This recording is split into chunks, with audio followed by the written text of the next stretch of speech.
The scary part about today's story is it could happen to anyone. But before we get into today's story, if you're a fan of the strange, dark, and mysterious delivered in story format, then you've come to the right place because that's all we do, and we upload 3 or 4 times every week. So if that's of interest to you, please gift the like button one of those magic 8 balls that tells the future, but change all of the potential responses to reply hazy, try again. Also, please subscribe to our channel and turn on all notifications so you don't miss any of our weekly uploads. All right, let's get into today's story.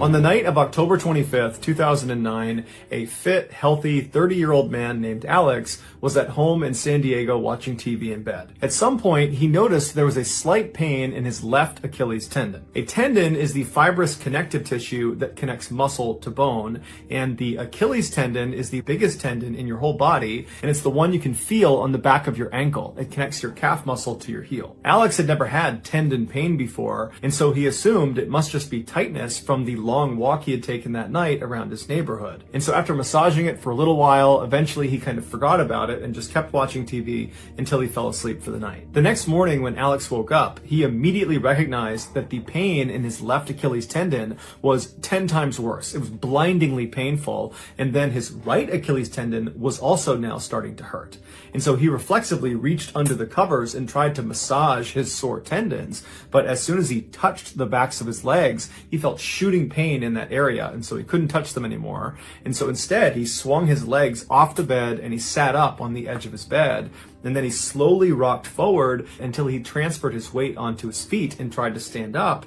And as soon as he did, he fell to the ground because of the blinding pain in his tendons. And so he manages to pull himself back up using the bed. And then he hobbles his way out of his bedroom over to the top of the stairs. And then he grabs the railing and he carefully makes his way down the stairs. And as he's walking, it feels like the tendons are so tight, they're going to snap like a rubber band. And so he gets to the bottom of the stairs and he walks his way around into the kitchen, where he sits down and he kind of evaluates what's going on, and he thinks to himself, man, I must be developing a wicked case of tendinitis. Tendinitis is inflammation or irritation of the tendon. And so Alex grabbed his laptop, which was right in front of him, he opened it up, and he began looking for ways to alleviate pain from tendinitis. And so after looking in a couple medical forums, he got up and hobbled his way over to the bathroom, he opened up the medicine cabinet, and he grabbed the Icy Hot, which is a topical pain reliever, and then he hobbled his way into the first floor living room where he laid down on the couch, and then he applied a healthy amount of Icy Hot on the backs of both of his legs right over his tendons, and then he propped his legs up on 2 pillows. And so he laid there and he's thinking, okay, so it's the weekend, I have today off, I'll just lay here until the pain subsides. But by that evening, the pain had not subsided, it had gotten progressively worse. And so Alex picked up the phone and he called a podiatrist, which is a doctor who specializes in feet and the lower half of your leg, and he made an appointment for the following morning to have a look at his Achilles tendons. And so after he hung up, Alex thought to himself, the best thing I can do is probably just go to bed. I'm bound to feel better in the morning.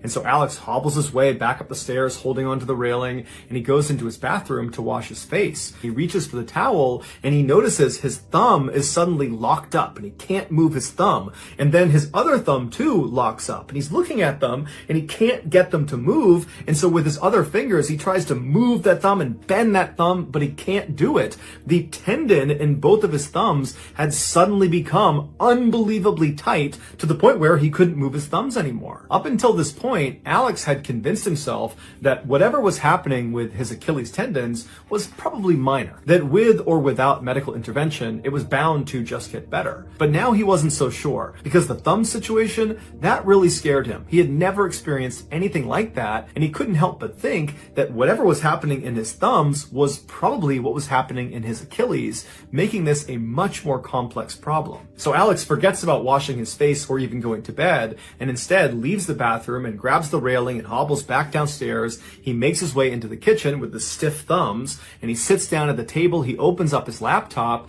and he begins looking for any information about what is happening to him. A few minutes into his search, he was about to type something into Google when all of a sudden he felt the rest of his fingers start to lock up. The tendons in his fingers were tightening up just like his thumbs and just like his Achilles tendons. And so now Alex is going into crisis mode. He doesn't know what's happening to him. He has no idea what to do, but he manages to calm himself down, and he told himself, Alex, tomorrow you got a doctor's appointment. They'll know what's wrong with you. They will fix this. Everything's going to be just fine. And so despite his overwhelming urge to panic, he closes his laptop and he hobbles his way over to the stairs. He climbs up to the second floor and he goes directly into his bedroom, crawls in bed, and he goes to sleep. The next morning when he woke up, the tightness and pain in his Achilles tendons and in his hands had not gotten any worse. And that kind of comforted Alex. He's thinking, okay, we're past the worst of this. I just need to figure out what this is and then fix it. And so he crawled out of bed, he hobbled his way over to the stairs, he went down, he grabbed a quick bite to eat,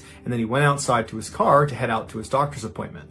When he got to his car, he reached for the door handle, and when he pulled on it, he felt an unbelievable surge of pain in the hand that was on the car. And when he looked down, all of the joints in that hand that had been pulling on the car, they had all separated. Like the connective tissue that kept his finger whole was no longer strong enough. So Alex screamed and he retracted his hand in horror, and when he looked at it, the joints had gone back to normal, but the pain in this hand persisted. And so on adrenaline alone, Alex managed to use his other hand and got the car door open. He went inside, and then he could barely grip the steering wheel because one hand is now wrecked and his other hand is not much better, but he managed to speed to the doctor's office. And then when he got inside, he could barely fill out the paperwork because one hand was wrecked and the other wasn't much better, so he couldn't grip the pen. But after he gave them his paperwork, the doctor finally came out and they brought him back to an exam room, and that's when Alex explained that originally it was just his Achilles tendons. That's why he had called for this appointment. But after making that appointment, not only had the pain in his Achilles gotten much, much worse, but there was also now pain and tightness in his hands, including one hand that had just fallen apart when he tried to open a door. Alex told the doctor that he had never experienced anything even remotely resembling this in his entire life. He led a very healthy lifestyle and really had no idea what could be causing this. Although he did say 10 days prior, he had finished a round of antibiotics. The drug was called Cipro, but previously he had used this drug with no issues.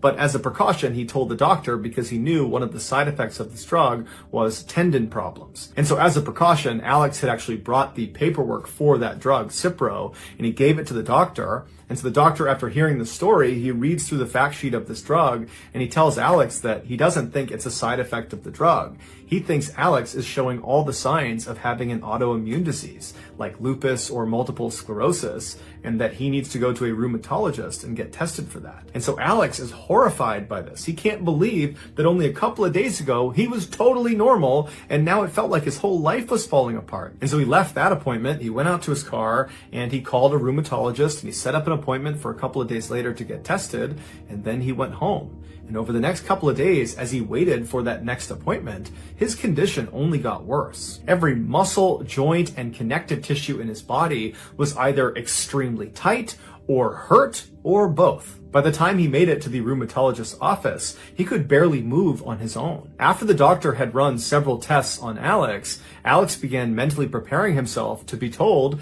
that he had an autoimmune disease. He believed at this point that that was the most logical explanation for what was happening to him. But when the test results came back in, to Alex's shock, he was negative across the board. He did not have an autoimmune disease. And so Alex hobbled out of the office, he got out to his car, he sat down, and he was in pain and at a loss. He had no idea what was happening to his body, and it seemed like none of the experts knew either. And so when Alex got back to his house, he made his way into the kitchen and he sat down to do some more research, but he felt like he was at a loss there too. He didn't even know what to research. He had searched for every possible combination of pain, tightness in your Achilles, pain, tightness in your hands and your fingers, and nothing was lining up with his experience. And so he thought to himself, even though that podiatrist ruled out the antibiotic he had taken a cycle of before he started feeling the way he was feeling, even though he ruled that out, I might as well do some more research on it because it's the one thing I can point to that was newly introduced to my life before I had all these things happen to me. And so he opened up his laptop and he typed in Cipro side effects.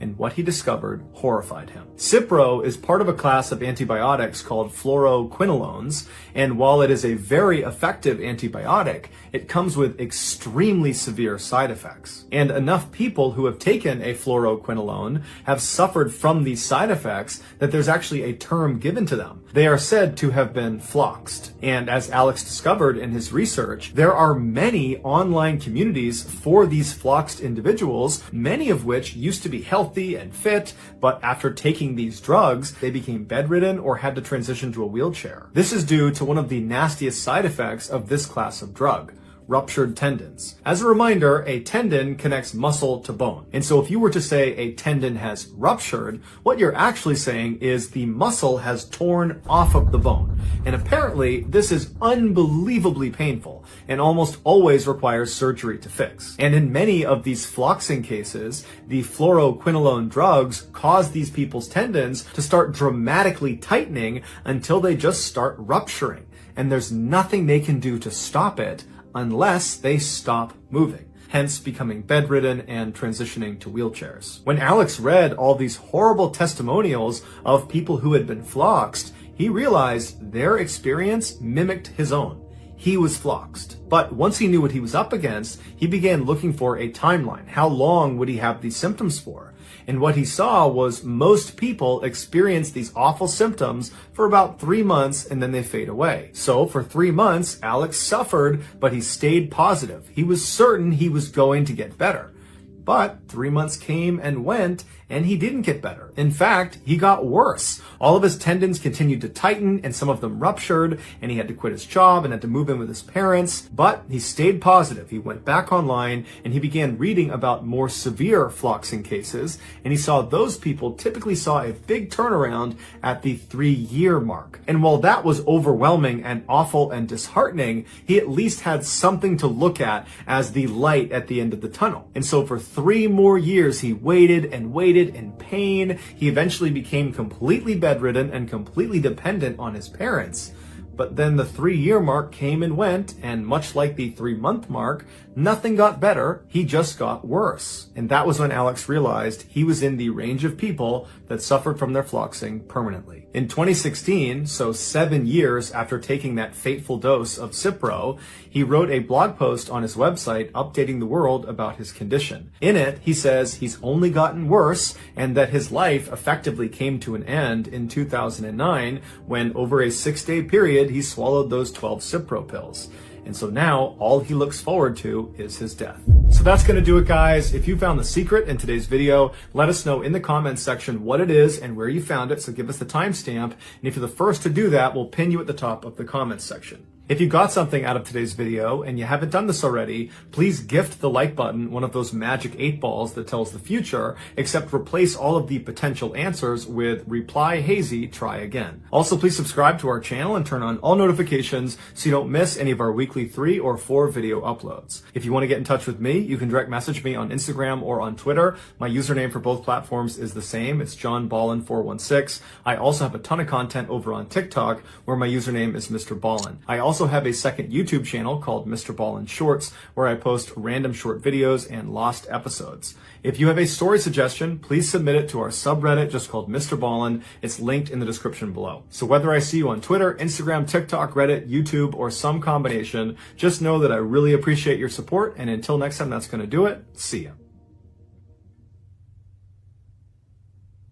In 2008, a young man was driving along a dirt road in a forest when he spotted up ahead this large, strange-looking animal that he didn't recognize that appeared to be dead on the side of the road. And so, curious what it was, he drove past the dead animal and he stopped his car and he got out and began walking back up the road towards the animal to see what it was. And when he got right on top of it, he crouched down to get a better look, and as he did, he heard the sound of something moving behind him. And then before he could turn around, everything went black. But before we get into today's story, if you're a fan of the strange, dark, and mysterious delivered in story format, then you've come to the right place because that's all we do, and we upload once or twice every week. So if that's of interest to you, please invite the like button to come on over your house for a nice, fun, casual game night, and as soon as they step inside, immediately ambush them, handcuff them to the bed, and have a priest perform an exorcism on them. Also, please subscribe to our channel and turn on all notifications so you don't miss any of our weekly uploads. Okay, let's get into today's story.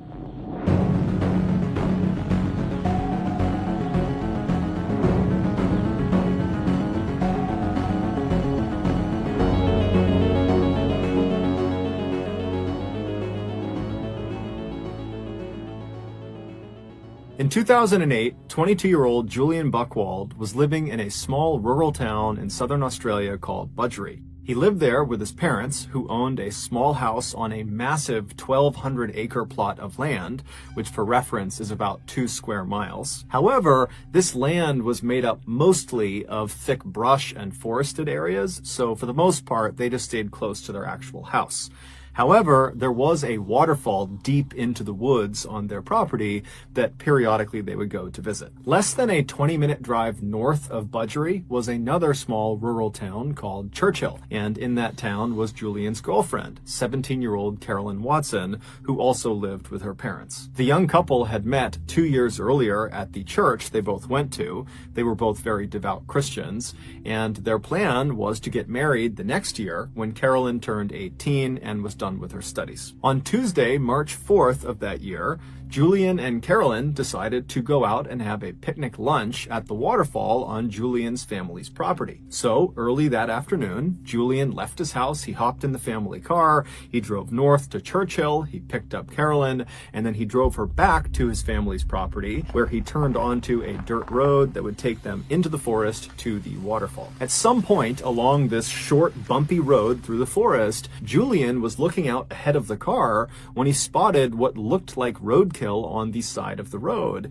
And this roadkill, it looked bigger than he was used to seeing in this area. And so he stared at it as the car kind of rolled past it. And right after they had driven past the roadkill, he turned to Carolyn and said, hey, there's some really weird roadkill on the side of the road right over there. And so Carolyn, who really didn't care, she kind of slowly looked up and turned around and looked, but she didn't see it. And then after that, the two of them did not discuss the roadkill any further. And so Julian just continued to drive along this dirt road until the road kind of opened up into this big clearing. And in the middle of this clearing, which was basically this field, there was a small pond with a 10-foot high waterfall feeding into it. This was the waterfall. And so Julian parked the car right at the end of the dirt road, right on the edge of this clearing, and he and Carolyn got out. They went around to the back of the car, they got their picnic supplies out of the trunk, and they set up their picnic lunch right on the edge of this pond, looking up at this waterfall. And they were there for about an hour, just kind of enjoying each other's company. And then around 2:30 p.m., they realized it was time to go because they had told their family they'd be back by 3.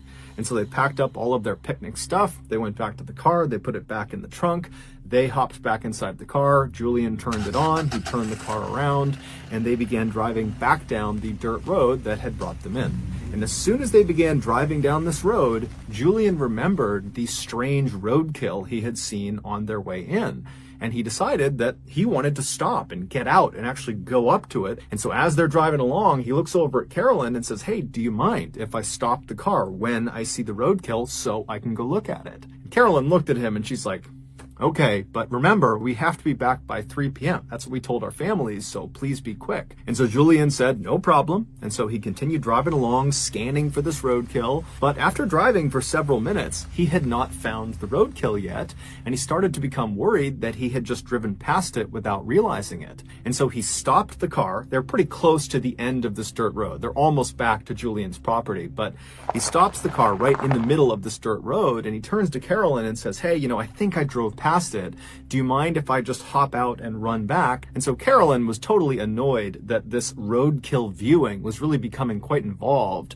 But she says, okay, go. But again, you got to be quick because, it's almost 3 p.m. And so Julian kind of grinned at her. He put the car in park and he hopped out, he turned, and he began jogging back down the road in the direction of the waterfall. And after jogging for maybe 30 seconds or so, the road had turned to the right. And so from where he was on the road, if he turned around, he would not have been able to see his car or Carolyn. He was kind of deep in the thick of this forest. But he knew, this road is not very long, and so I'm sure the roadkill has got to be up here somewhere. And so he decided he would just continue running back along this road for maybe 1 or 2 more minutes, and if he didn't find the roadkill by then, he'd just have to give up, turn around, and head back to the car.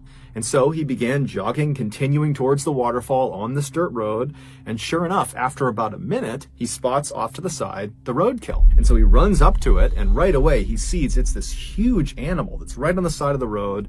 There was a branch from a tree that had kind of obscured the carcass a little bit, and he figured that's why on the return trip he hadn't seen it, because this branch was kind of blocking it from view. And so standing over it, still not even sure what it is, he reached down and he moved the branch, the tree branch, out of the way to get a better look at this big dead animal. And right as he did that, everything went black. A few minutes later, Carolyn, who was still sitting in the car waiting for her boyfriend to come back, looked at her watch and realized it was getting really close to 3 p.m. and still Julian was not back yet.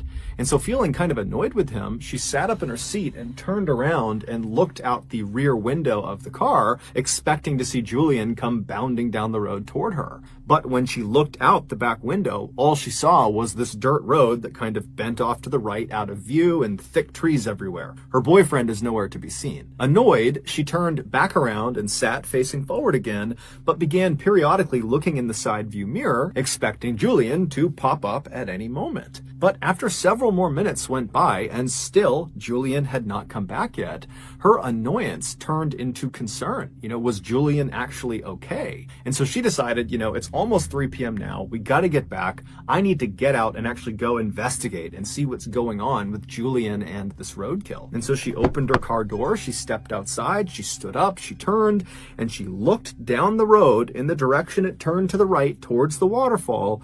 And she froze because there was something standing right in the middle of the road that her brain simply couldn't process. She wanted to turn and run. She wanted to scream for help, but she couldn't. She was just frozen with fear, staring at this thing in the middle of the road. And then seconds later, this thing that she saw in the road began moving toward her. Around 3:30 p.m. that day, Julian's mother, who was at the house, realized her son had still not come back from his picnic. And this was very unlike him. He was extremely punctual. And so she stepped out onto the front porch to wait for him. But after waiting on the front porch for 30 minutes and him not showing up again, she got really concerned. And so she left the porch and went down onto their driveway, and their driveway extended right up to the main road that ran along the front of the house. And when she reached the top of her driveway, she just turned and watched down the main road, waiting for her son to come back. Because in order to get to the waterfall, you had to get on this main road and then turn onto that dirt road that was a little ways down this main road.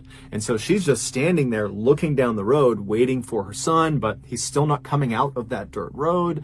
And as she's looking in this direction, she happens to glance along the chain link fence that ran along the front of her property. And she noticed there was a plastic bottle that had been jammed through one of the chain links. And so she decided she would just go over and see what it was, because it didn't make any sense that there would be a bottle in her fence. And so she walks over, she pulls the bottle out of the fence, and she realizes there is a tightly rolled piece of paper that's inside of the bottle. And so she unscrews the cap, she turns the bottle over, and she pours this little piece of paper out. She unfurls the piece of paper and sees there's writing on it. And as she's reading it, her heart starts to race and she covers her mouth. This note was clearly intended for her to read, or someone in the family to read that day, because it was about what happened to Julian and Carolyn that day. The note, which was covered in all these strange satanic symbols and was barely understandable because the grammar and spelling was so terrible, it generally communicated that Julian and Carolyn, who they called the boy and the girl, had been kidnapped. And so long as the family did not contact police, they, the boy and the girl, Julian and Carolyn, would be returned. It didn't really specify what they were going to do to them, and there was no ransom. It basically just said, you better not tell police or else. Well, Julian's mother was terrified. She had no idea what to do, and despite this threat of some sort of harm to her, to her children, to her family if she went to police, she still called the police. And so the police, they came out to her property, they inspected the note, and right away, they noticed at the bottom of the note, it was signed with the initials ONA. And so those initials, combined with these strange satanic symbols all over it, led police to discover who ONA was.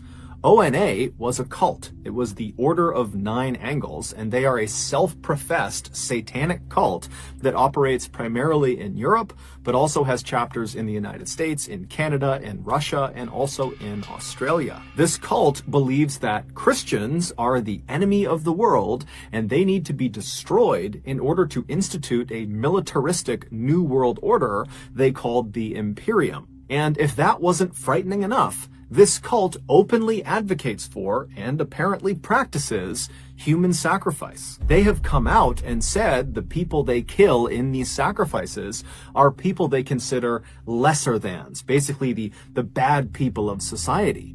And if you are an ONA cult member, then who better to sacrifice than Julian and Carolyn, two devout Christians, and so two clear enemies of the ONA. Now, at first, when the police saw this note and kind of put this together, they're thinking, this has got to be a prank. I mean, Carolyn and Julian have only been gone for a couple of hours at this point, and all we have is this note in a bottle stuck into the fence. This does not seem like some huge conspiracy of a cult coming in here and snatching these kids to commit some human sacrifice. But when Carolyn's parents found out about this note and how they were still missing, they would tell the police, 10 days ago, we received a letter in the mail that had strange satanic symbols all over it, and it really didn't make any sense. It basically was threatening them not to go to police, but 10 days ago, they had no reason to go to police, and so they just didn't really understand why they received this message or who had sent it, and so they had just kind of dismissed it and not told anyone. But now, with these two notes looking nearly identical,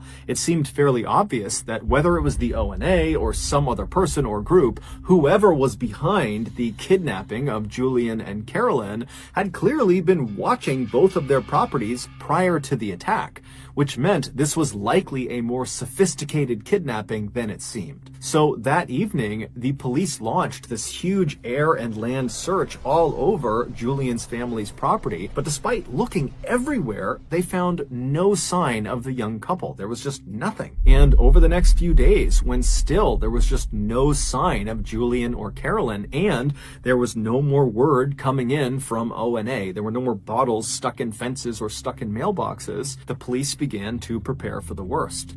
Then something totally unexpected happened. On March 11th, so 7 days after Carolyn and Julian went missing, a farmer was driving along this winding back road up in the mountains right near Alpine National Park. Alpine National Park is this very rugged, mountainous place that's about 250 miles to the north of Budgery. And so as this guy is driving along this road, which is very heavily forested on either side, he sees up ahead this young man and young woman who are barely wearing any clothes, come stumbling out of the forest and kind of plop down on the side of the road. And so concerned they're hurt or they're lost or something, the farmer rolled right up next to them and he rolled his window down and asked, hey, are you guys okay? And they got up and they kind of stumbled their way over to the car and they introduced themselves as Carolyn and Julian and they pleaded for his help. And so the farmer helped them into his car and he drove them to the hospital. It wasn't long before the police in Budgery learned that Carolyn and Julian had been found and they were alive. And so very quickly they rushed up to that hospital near the national park. And when they got there, they spoke to doctors who would say, Carolyn and Julian are very traumatized. They're horribly sunburned. They're covered in bug bites. They got cuts and bruises all over them, but they're okay. They're going to survive. And so the police went into Julian and Carolyn's room.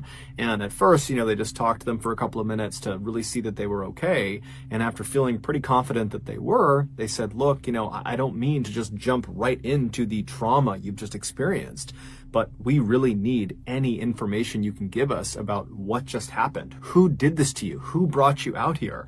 Because if it's ONA and they're out in the Alpine National Park, we need to know about it, we need to get out there, and we need to stop them. And so Julian and Carolyn would both independently sit down and tell the police what happened to them. And so the following is the combined story of these two accounts that they gave police.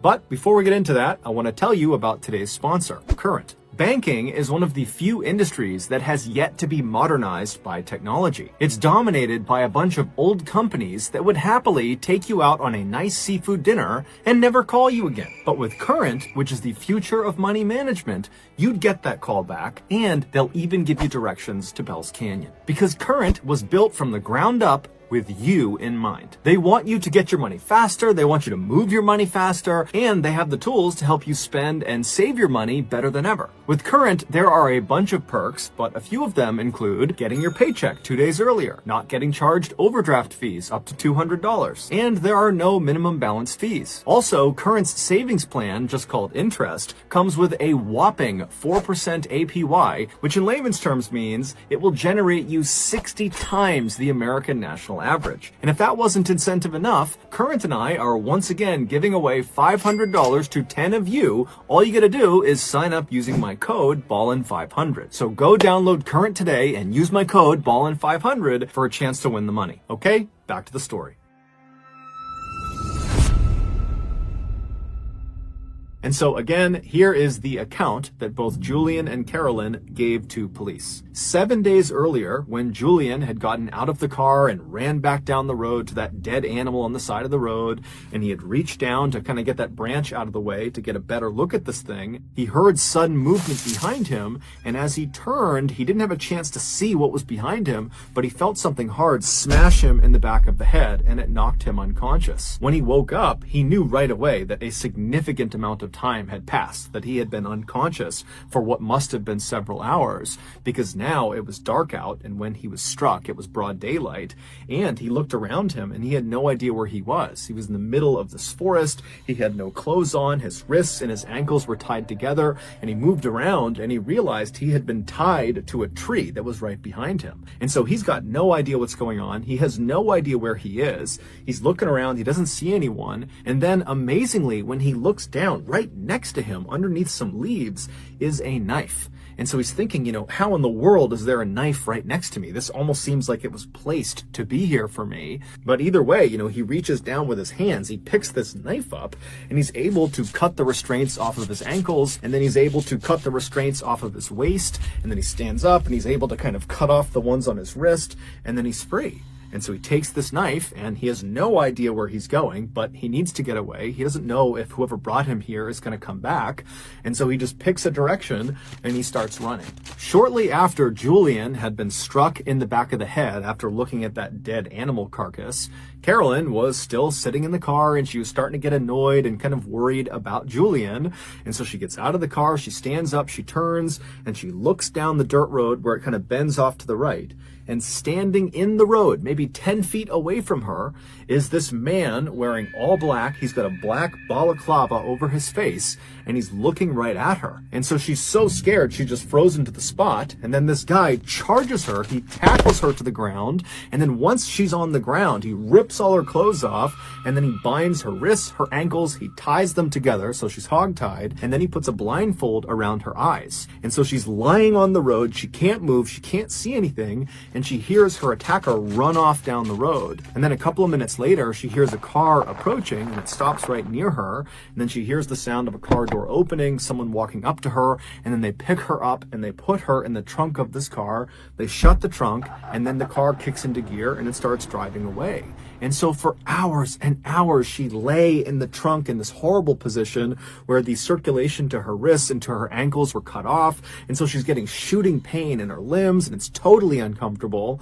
And then after several hours, the car eventually turns on to some really bumpy road, and then it comes to a stop.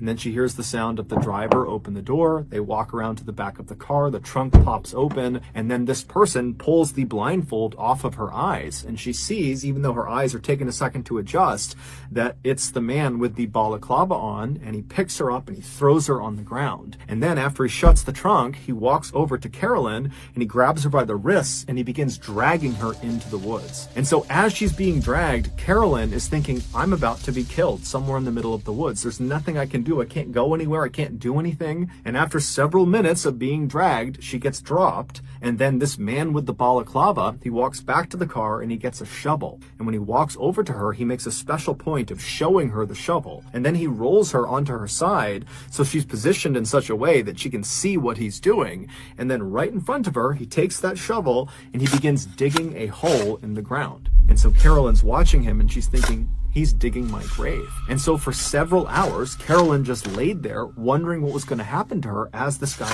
dug this hole deeper and deeper into the ground. And then finally, when the hole was apparently deep enough, the guy got out of the hole, he dumped the shovel, he walked over to her, he picked her up, and he threw her into the hole. And so Carolyn at this point is literally anticipating death at any moment. She doesn't know how he's going to kill her, but she thinks it's going to happen any minute. And so she wriggles herself onto her knees and does the only thing she can think to do, which is just to pray.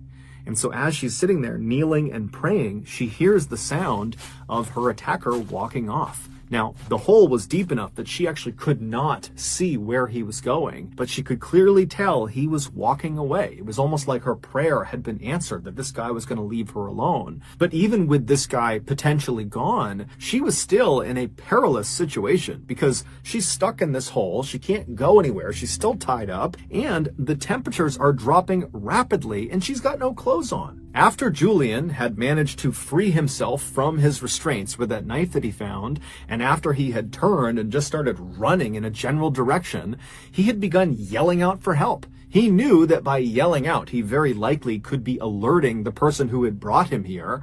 But he's thinking, it's freezing, I don't have clothes on, I have to get help right now. And maybe Carolyn is out there. And so he's just kind of yelling out for help. And at some point, a voice yells back to him, and it's a voice he knows very well. It's Carolyn. And so in the darkness, he's kind of fumbling through all the trees and he's listening for Carolyn's voice. And finally, he reaches her and he finds her in this hole, hogtied, screaming out for him. And so there's this moment where he kind of explains what happened to him, and she's trying to explain what happened to her, but they're just so scared that this attacker is going to come back that Julian just hops into the hole, he cuts her restraints, and then Julian helps Carolyn out of the hole. And at this point, Carolyn can barely walk because the circulation had been cut off for the most part to her legs for the better part of 6, 7, 8 hours at this point. But still, they're desperate to get out of here. So Julian's kind of holding Carolyn up, and they begin to walk away from this hole site. And as they're leaving, they begin scanning around the area in case, this attacker has left something else on the ground, because Julian had said, I found a knife near where I was being held. And sure enough, as they're leaving, not far from the hole, they spot lying up against a tree a sleeping bag, and rolled up inside of the sleeping bag was some food and some water. And so Julian and Carolyn, they can't understand how in the world this has happened. Both the horrible luck of being kidnapped and brought out here, and the unbelievable luck of finding life-saving supplies just laying nearby. But either way, they grab the sleeping bag, they grab the food and water, and they take off running. For the next 48 hours, the couple roasted during the daytime when the sun was out because the temperatures would climb significantly. There wasn't much shade where they were walking around, so they're getting horribly sunburned. And then at night, the temperatures would plummet and they'd be freezing cold, and they'd get inside of their one sleeping bag and they'd shiver together and do their best to ration some food and water. And they're telling themselves, to stay positive, that eventually if they just keep on moving every day, they're going to find a person, they're going to find a road, they're going to find something that will save them. But to their horror, at the end of those first 48 hours, as they're stumbling through this mountainous, treacherous terrain, they found themselves stumbling back into the same area they had tried to run away from. There was the hole in the ground where Carolyn had been thrown inside of. They had accidentally, over the past 2 days, walked in a big circle. Now, luckily, when they arrived back at this site, there was no one there. The attacker was long gone, and it would turn out this accident likely saved their lives, because as they looked at this site, they saw propped up against a tree was a backpack. And so they ran over to the backpack, they opened it up, and there was food, water, some clothing, and a map of the area. Now, again, the couple is totally dumbfounded why they are just happening to find these life-saving supplies right when they need them.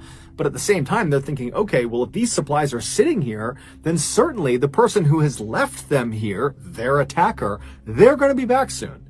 And so they just grabbed the backpack with everything inside of it and they took off running. And for the next 5 days, they used that map as best as they could, and they eventually stumbled their way through the terrain, roasting during the daytime and freezing at night.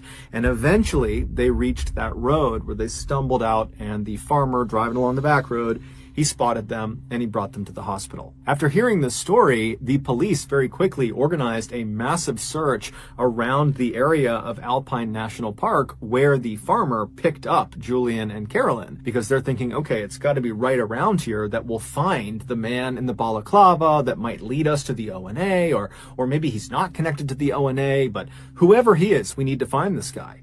And so the police, they go out, they do this huge search. They don't find the man with the balaclava. They don't find any sign of the ONA, but they do find that area where that hole had been dug that Carolyn had been thrown in. And when they searched that area, they found the shovel, they found some rope, and they found some duct tape.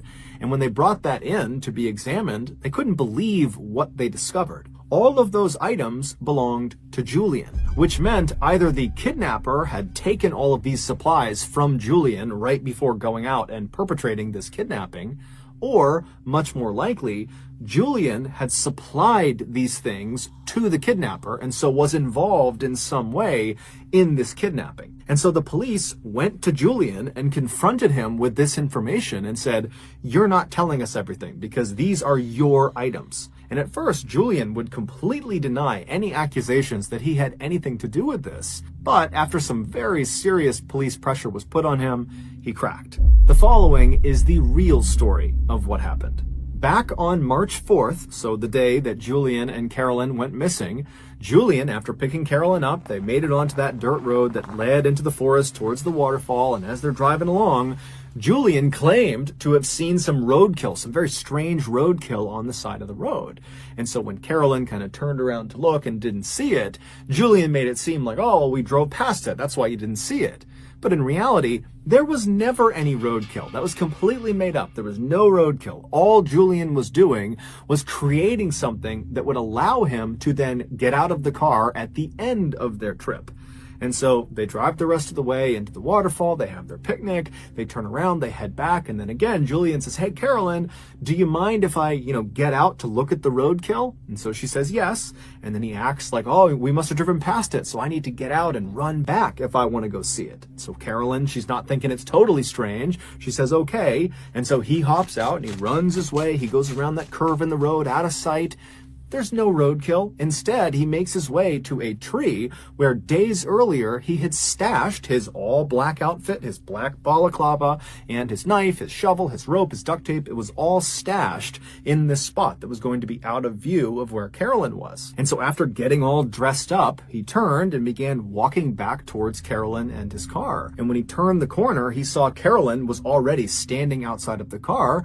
And so he charged her, he tackled her to the ground, he ripped her clothes off, he hog-tied her, he threw her in his car, and then he got all of his supplies, he threw those in the car too, and he began driving away. And for 6 hours, he drove north all the way up to Alpine National Park, and then when he got there, he found a road that would kind of go off the trail a ways into the forest, at which point he opened the trunk, he pulled Carolyn out, he threw her on the ground, he dragged Carolyn into the woods, and then with her blindfold off, he made sure to show her the shovel, and he began digging that hole to give her the impression that he was going to kill her and bury her. He really wanted her to be totally terrified.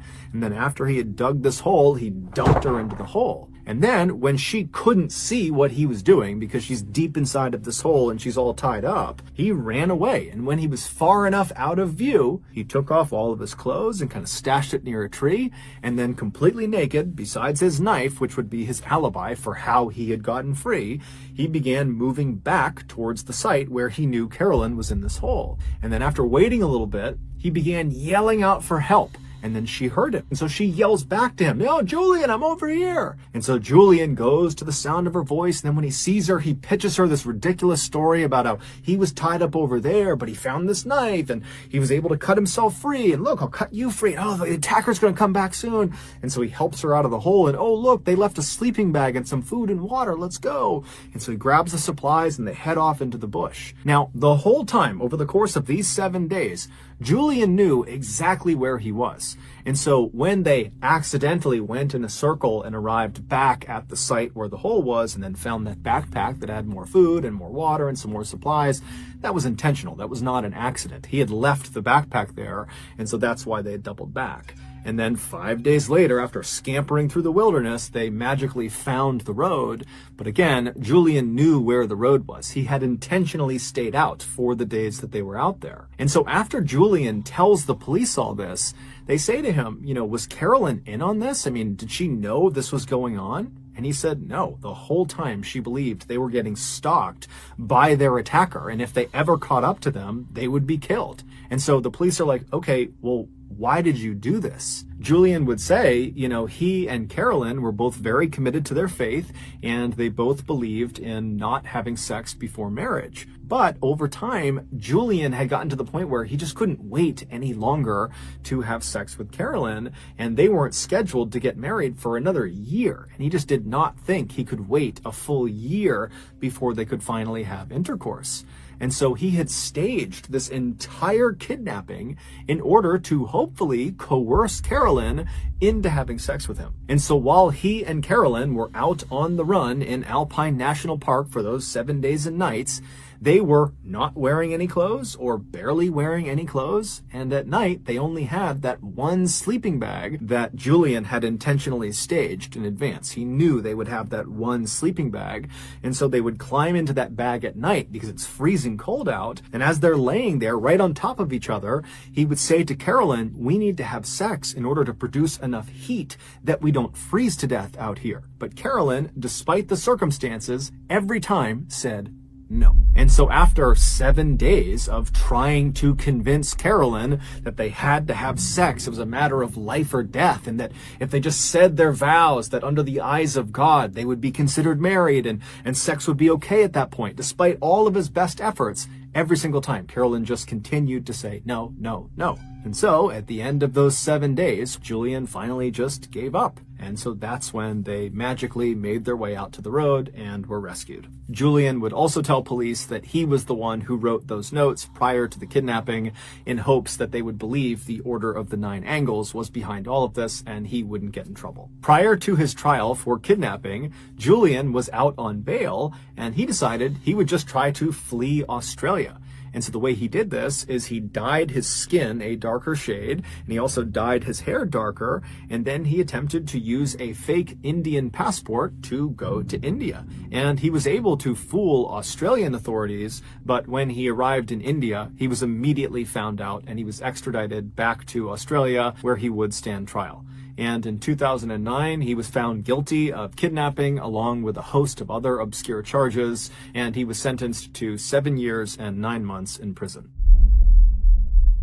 So that's going to do it. If you got something out of today's episode and you haven't done this already, please invite the like button to come on over your house for a nice, fun, casual game night. And as soon as they step inside, immediately ambush them, handcuff them to the bed, and have a priest perform an exorcism on them. Also, please subscribe to our channel and turn on all notifications so you don't miss any of our weekly 1 or 2 video uploads. We now have a podcast called the MrBallen's Podcast, where we put out brand new, never before heard stories on Monday mornings. These are podcast exclusives. You can only get them on the podcast. On Thursday mornings, we do re-uploads of old YouTube videos. So again, it's just called the MrBallen's Podcast, and you can find it on Spotify, Apple Podcasts, Amazon, Google, basically anywhere you find your podcasts, you can find it there. If you want to get in touch with me, please follow me on any major social media platform and then send me a direct message. My username on every platform is just @MrBallen, and I really do read the majority of my DMs. We have 2 additional YouTube channels. One is called MrBallen's Shorts, where we put out random short videos and lost episodes, and the other channel is called MrBallen en Español, and it's a Spanish language channel. We also have a Facebook page just called @MrBallen that puts out near daily content, and we have a Snapchat channel just called Mr. Ballin that puts out content every Sunday. We have some really cool merchandise, so head over to shopmrballin.com to have a look. And if you have a story suggestion, please submit it to our subreddit just called Mr. Ballin. It's linked in the description below. So whether I see you on Instagram, Twitter, TikTok, Reddit, YouTube, Facebook, other YouTube channels, the podcast, wherever, just know that I really appreciate your support. And until next time, that's going to do it. See ya. In the early morning hours of September 21st, 2009, a man woke up in his bed and he could hear there was this strange metal clinking sound coming from the dark corner of his bedroom. The man's heart began to race as he turned and looked in the direction of the sound. And when he saw what was there, he gasped because there was someone standing in the corner staring right at him. And then the figure began moving toward the man, and with each step, that clinking sound got louder. But before we get into today's story, if you're a fan of the strange, dark, and mysterious delivered in story format, then you've come to the right place because that's all we do, and we upload 2, 3, even 4 times a week. So if that's of interest to you, please take pictures of the Like Button's brand new car and list it online for sale. Also, please subscribe to our channel and turn on all notifications so you don't miss any of our uploads. Okay, let's get into today's story.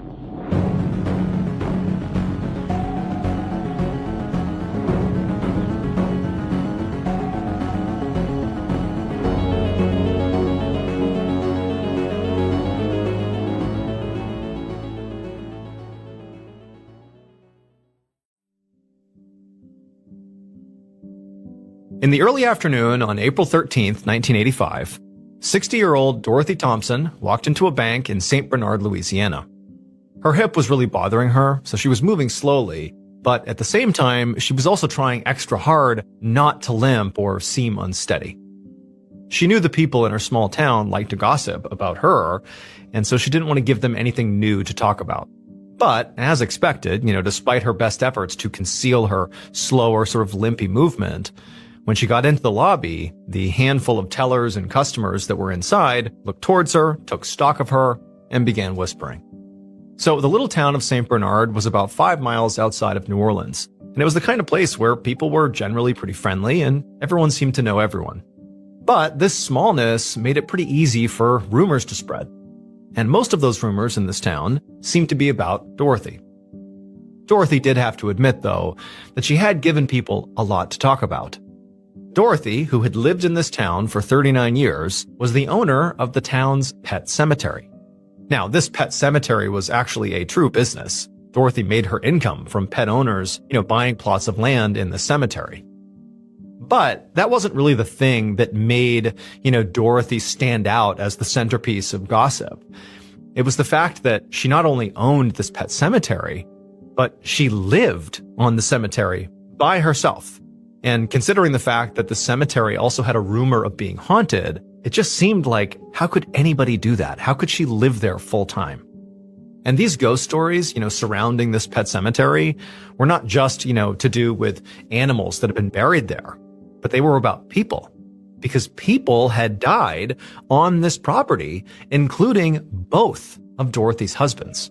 The first husband was a very heavy drinker who regularly abused Dorothy. And it got so bad at a certain point that she eventually just shot him in self-defense and killed him. So that's how he died. And then her second husband had died from suicide. And Dorothy was the one who actually found his body on the porch. And so these deaths had led to more stories about Dorothy and how she was some kind of husband killer. But what people didn't see was how much all this death really weighed on her. And when her mother died about 6 years ago, it had almost broken Dorothy completely. Dorothy and her mother were incredibly close, and after she died, Dorothy got so depressed that she had to be admitted to the hospital for quite a while. She was doing better now, but some days were still really hard. And so now, at the bank, Dorothy ignored the look she got as she approached the teller. She needed to get cash out to pay her handyman, Kenny Pommier, who had done some work at the cemetery that morning. And because Dorothy didn't actually drive, Kenny was also her chauffeur for the day. And he was outside right now, waiting to take her on a few more errands. So Dorothy told the teller how much money she needed, and then after they counted it out and handed it to her, Dorothy took the cash, turned around, and headed back outside.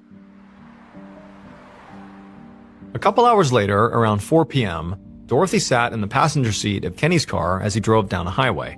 They had just wrapped up at the grocery store, and now he was taking her back home. As they drove, the two made some small talk, mostly about the weather and also the work that Kenny had done that morning on the grounds. But the truth was, Dorothy didn't really know Kenny at all. I mean, she had just hired him the day before. But he seemed nice enough, and she was hoping he would stick around for a while. After all, she had had a pretty high turnover rate amongst her handymen over the last year, and so she was hoping now for some consistency. So both the pet cemetery itself and Dorothy's house, which again was on the cemetery grounds, required a lot of upkeep that Dorothy was just not physically capable of doing. Besides her bad hip, she also took medication for her depression that made her weak and sometimes very disoriented. Now, sometimes Dorothy would ask her neighbors for help, but generally speaking, she preferred to just hire people to do the work because, people needed steady work, she could give that to them, and she appreciated the help. However, the problem with hiring these handymen was that unfortunately, a few of her, former handymen had turned out to be criminals. Last fall, her handyman at the time, this guy named Elkin Childress, had lived with her and worked on the grounds, but Elkin was always just sort of wandering around and exploring the property instead of taking care of it.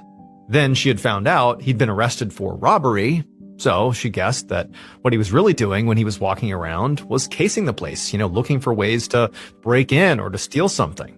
Luckily for her, he actually quit before she had to fire him. And the guy before Elkin was even worse. His name was Brandon Nodier. Brandon was a total loudmouth who had started working for Dorothy right after her mother had died.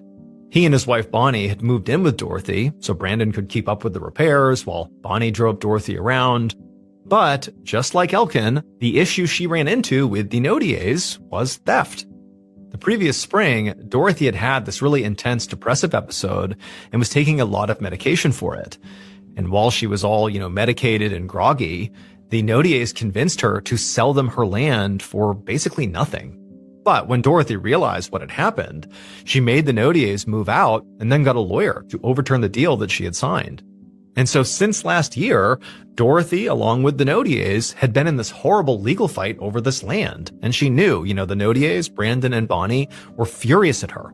And on top of that, Brandon, who was this huge loudmouth, just would not stop talking about this dispute. Not only was he talking about it in public, but he also kept contacting Dorothy to sort of talk her into dropping the suit altogether. But Dorothy was not about to drop this issue.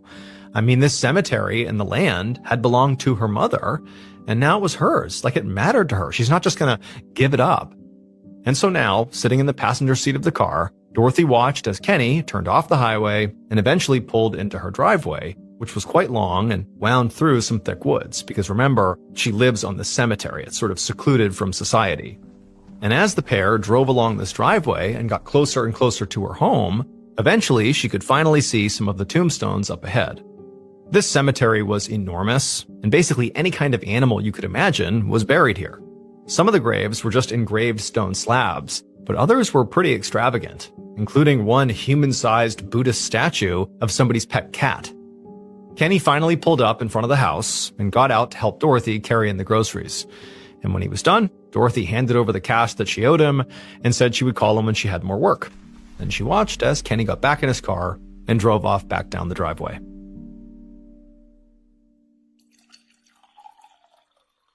Around 9 p.m. that night, Dorothy poured herself a healthy glass of wine and went to her bedroom to turn on the TV. She'd spent the evening going through some bills and taking calls from cemetery clients, so by now she was exhausted. But as soon as she got into bed, she heard a phone ring on the other side of the house. Dorothy groaned and took her wine with her as she shuffled down the hallway to the kitchen to answer the call. And when she answered it, she heard her friend's voice, a woman named Patricia Newman. So Patricia was about half Dorothy's age, and the two of them had been introduced by a mutual friend 3 years earlier. Patricia had started out as more of a caretaker for Dorothy, since Patricia had experience working with the elderly. But they'd gotten along really well and became quite close, to the point where they had sort of a mother-daughter type of relationship. And since Patricia only lived about 10 minutes away, Dorothy did depend on her pretty much daily for things like supervising her medication and driving her to appointments. In many ways, Patricia was like the one person outside of the hired help that she did spend a lot of time with.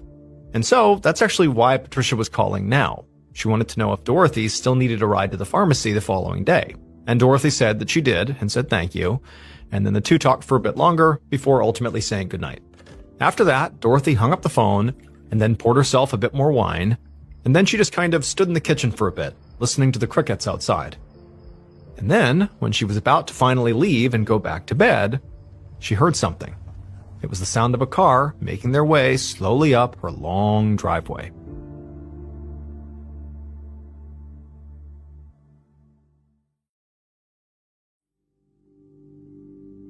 The following morning, a little after 1 p.m., the friend, Patricia Newman, pulled up outside of Dorothy's house and threw her car into park.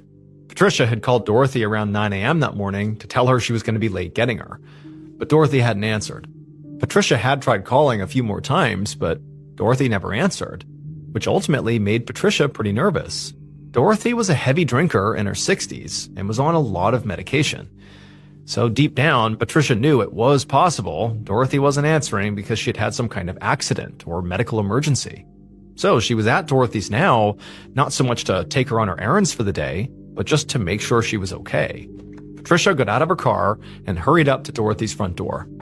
But when she knocked, there was no answer. And after looking in a few windows, she didn't see Dorothy or any kind of movement inside. It just seemed very quiet and still.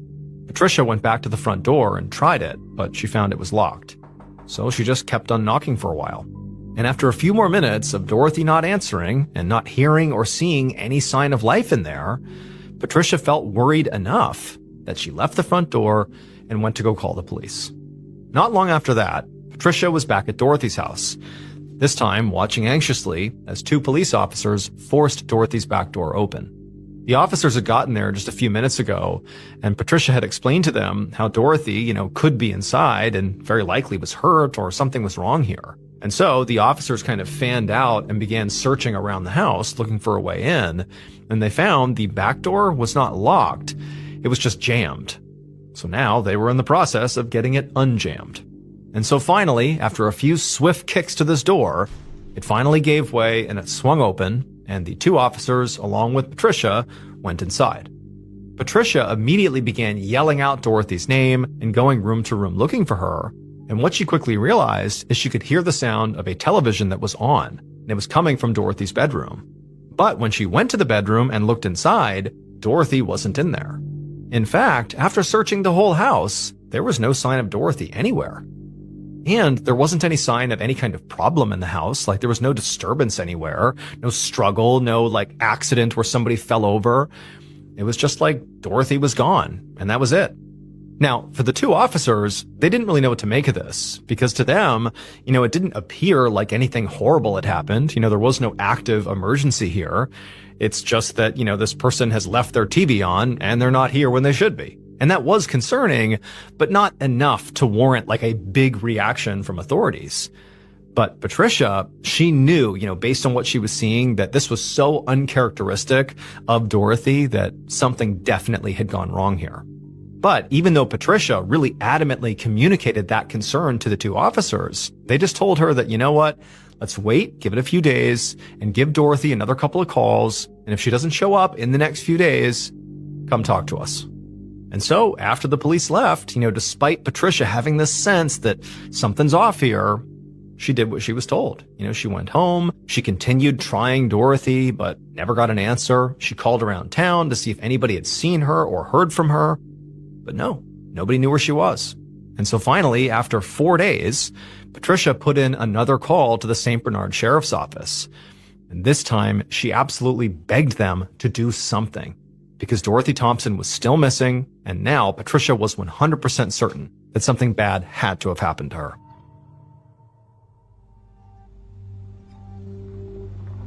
At around 10:30 a.m. on the same day that Patricia has made this plea for help 4 days after Dorothy had inexplicably gone missing, Detective Brian Vallelongo drove his cruiser through Dorothy Thompson's pet cemetery along with Sergeant Terrence Strata. Both men worked for the St. Bernard Sheriff's Office, and they had been tasked to look into Dorothy's disappearance. Vallelongo hadn't even gotten to the scene yet, but he was already uneasy as he drove past the animal tombstones and grave sites. This place had always creeped him out. Finally, the officer's cruiser made their way all the way to the end of the driveway, and they reached Dorothy's home. And right away, Vallelongo could see there was a woman, maybe in her 30s, who he guessed was Patricia, who was standing by the front door. She seemed visibly anxious and impatient as she stood there waiting for Vallelongo and Strada to get out of their car. And when they did get out and walked over to her, she got straight to the point. She said the last officers had not actually done a real search of the place, just a sort of basic welfare check.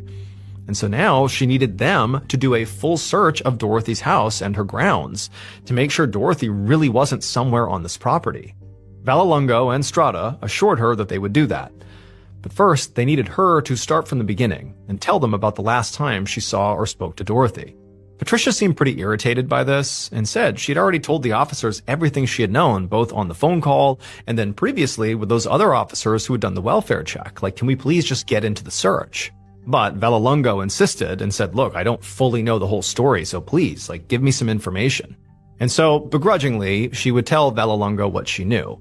Basically that she had called her friend on the 13th at night to ask if Dorothy would need a ride to the pharmacy the next day. She had said yes. And then the next day comes around and Patricia calls her friend to confirm she's going to swing by and pick her up that morning. But Dorothy doesn't answer. And so eventually Patricia goes to the house. Dorothy apparently isn't there. She knocks on the door. Dorothy doesn't come out. It just seemed off. And so Patricia calls the police. They show up. They find the back door is unlocked, but jammed. They force it open. They go inside and, nothing's disturbed. And Dorothy is just missing. And there was no rhyme or reason to it. And so now Patricia was convinced that something bad had happened to Dorothy. And she really was hoping that they could help her. Vallelongo nodded and then asked Patricia if maybe Dorothy had friends or family that she might have just gone to stay with. But Patricia immediately shook her head and said no. Dorothy was pretty much alone in the world and almost never left her house. And she didn't have a car because she didn't drive. Also, Patricia said she had already called around and nobody had seen her. Friends, family, no one. And then at this point, Patricia was very clear. She told the officers that she believed the only reason Dorothy would have left her house that day or that night before was if somebody else had forced her to. Vallelongo shot Strada a look. He didn't doubt that Patricia was worried about her friend, but they need to look around before they jump to any conclusions here. So he asked Patricia if she could show them the unlocked door, and they would begin their investigation. Moments later, Vallelongo stepped into the home through that back entrance, followed by Strada and Patricia.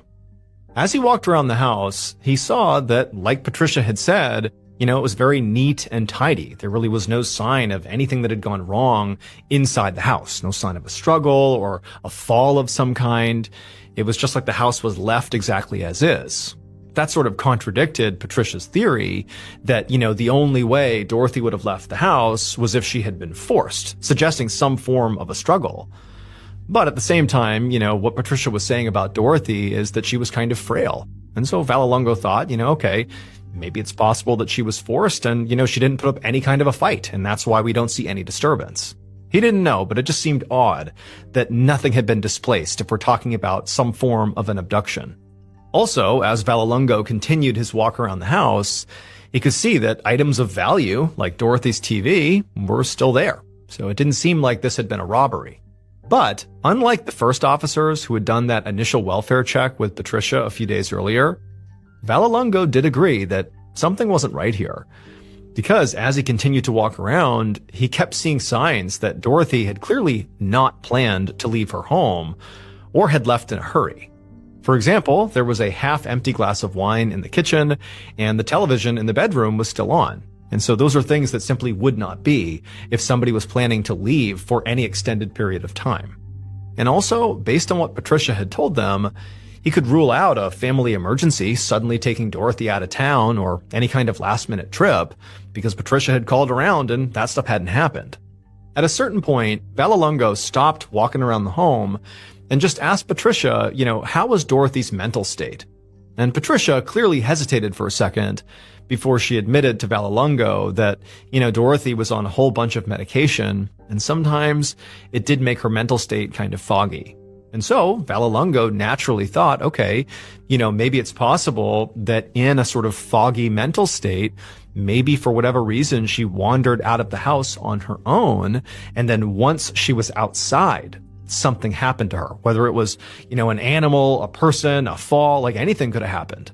He knew the back door had been unlocked during that initial police welfare check. And even though he knew the door apparently had been jammed, it clearly had not been jammed so much that it prevented them from getting inside. And so maybe that door just always got stuck, and maybe that's all that happened. She walked out the back door, and when she shut it, it got jammed, and that was normal. And so Vallelonga turned to his partner and sort of explained to him his theory around Dorothy maybe wandering out on her own, and then something else happened once she was outside, and said, hey, she's clearly not here. Let's go out there and search the grounds and see if we can find her.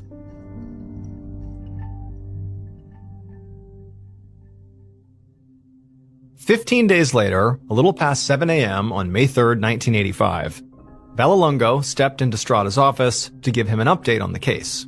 At this point, Vallelonga thought it was extremely likely that foul play was involved here, because they had searched Dorothy's house and her property a few times at this point, and they had not found Dorothy anywhere, or any evidence to explain what had happened to her. Patricia had mentioned that Dorothy had a tattoo of a cross on her left index finger. So Vallelonga had spent the last couple of weeks calling around to local hospitals and morgues to see if any women had been brought in with that marking. Vallelonga also interviewed Dorothy's neighbors and the tellers at that bank that she had gone to shortly before she vanished, and also he had interviewed some people in town who just knew who she was. He'd also tracked down Dorothy's new handyman, Kenny Pommier, who the bank had said was with Dorothy on the day she vanished. He apparently was driving her around. But none of these people had heard from Dorothy since she vanished 20 days earlier, same as Patricia. Even though nobody knew where Dorothy was and really couldn't offer all that much information to help the investigation, it was like everybody Vallelonga spoke to had a pretty strong negative opinion of Dorothy. Like that she was this recluse and that she was kind of crazy, and people thought she had murdered her husbands and buried their bodies in the pet cemetery, and also her house and her land were haunted. But, none of these rumors were going to do anything to advance the case. But it was interesting to Vallelonga that people felt this way about her. The only real lead that Vallelonga got was something he got from speaking to Dorothy's lawyer a few days ago, who had mentioned that Dorothy was in the middle of this very contentious lawsuit over the rights to her property with a pair of former employees named Bonnie and Brandon Nodier. And since Dorothy's case was looking more and more like an abduction or even homicide, the fact that there was this active lawsuit that Dorothy was embroiled in was a big red flag. So Vallelonga naturally knew he had to speak to Bonnie and Brandon. But as Vallelonga sat across from Strada at his desk and filled him in on all this, Strada's phone rang. Strada picked it up and listened to the person on the other end, and immediately there was this look of shock that came over his face. Strada thanked the caller and then hung up, and then told Vallelonga that a body had been found in the Mississippi River the day before, about 40 miles downriver from here, and they thought it could be Dorothy. Just a few hours later, Vallelonga and Strada stood with Patricia Newman inside of an exam room at the coroner's office. In front of them was a long metal table, and lying on this table was the body of the woman who had been found inside the river. Patricia had been asked to come in here and see if this was Dorothy. But as Vallelonga looked at the body, he didn't see how Patricia was going to be able to do that, because the body was already incredibly decomposed and very bloated. The medical examiner had said this woman had likely been in the water for weeks, and they hadn't done an autopsy yet, but any findings would probably just be a guess because of how badly damaged and decomposed the body was.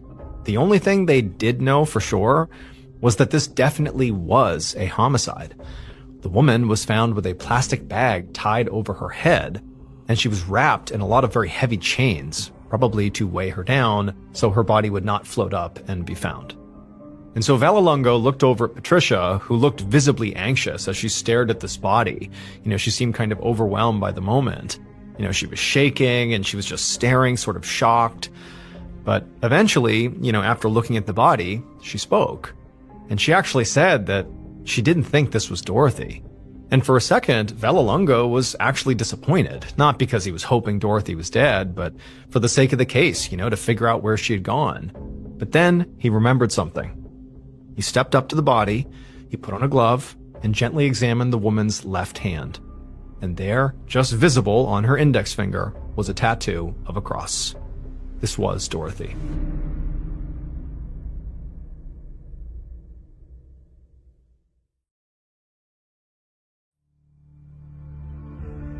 4 days later, on May 7th, Vallelongo got to his office and sat down at his desk to start the day. And he had a lot to do, because he was now in the middle of a homicide case. The medical examiner who had done the autopsy on Dorothy didn't find any water in her lungs. So as a result, they had decided the cause of death was most likely asphyxia from strangulation or suffocation, not drowning. Now, Vallelongo had known all along that it was possible somebody had abducted Dorothy from her home and killed her. But now that it was official, he was sort of reviewing the case notes from the beginning to see if anything had been overlooked, while this was still basically considered a missing persons case.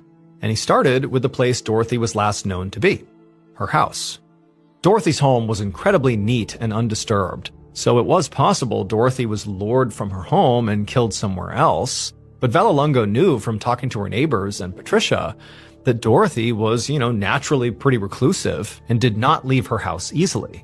So it sort of made the most sense to him that Dorothy must have actually been killed in her home, and the reason the crime scene was so pristine was that Dorothy was overpowered really quickly.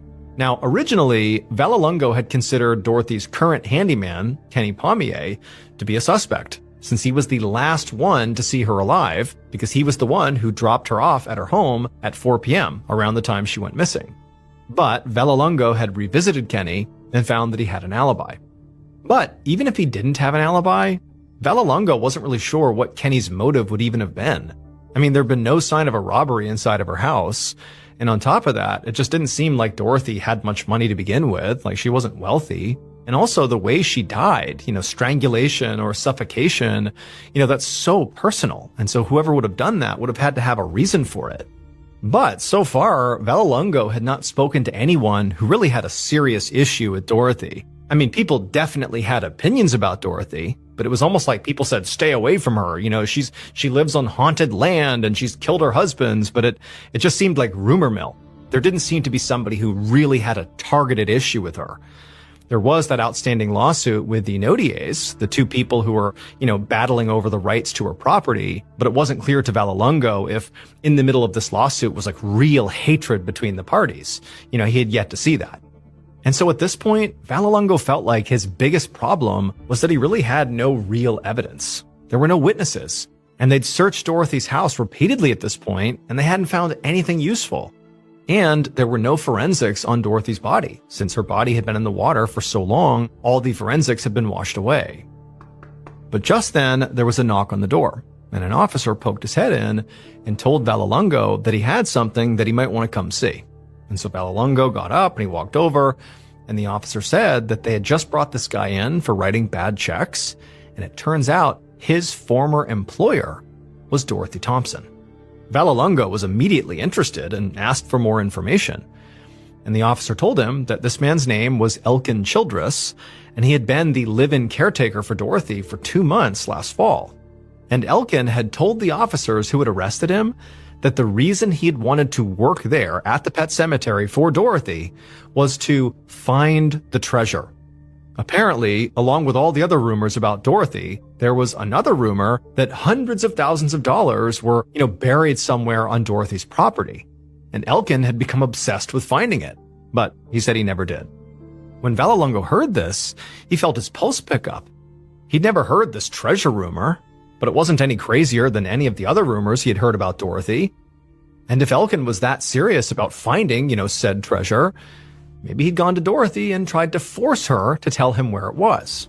But before he could say or do anything, the officer told Vallelongo not to get too excited, because Elkin had an alibi for the night Dorothy went missing, and it checked out. However, the officer said that Elkin had mentioned something else that could help with the investigation. According to Elkin, there was somebody in Dorothy's life who befriended her for the sole purpose of trying to inherit everything she owned. And that person was Patricia Newman. And as soon as the officer said that, Vallelongo's gears in his head began to turn, and he thought, why didn't I see this before? After all, it was Patricia who called the authorities. She's also the one who aggressively pushed this investigation in the early days, which, Vallelongo had assumed was just because she was worried about her friend. But now he was starting to wonder if maybe she was trying to make herself look innocent. It's not unusual for killers to try and insert themselves into investigations to seem cooperative or to cast suspicion on other people.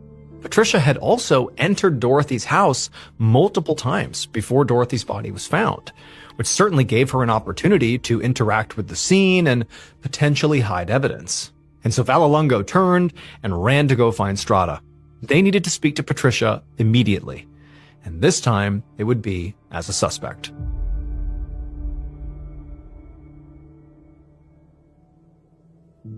On May 8th, so 6 days after Dorothy was found in the river, Vallelongo once again met with Dorothy's close friend, Patricia Newman.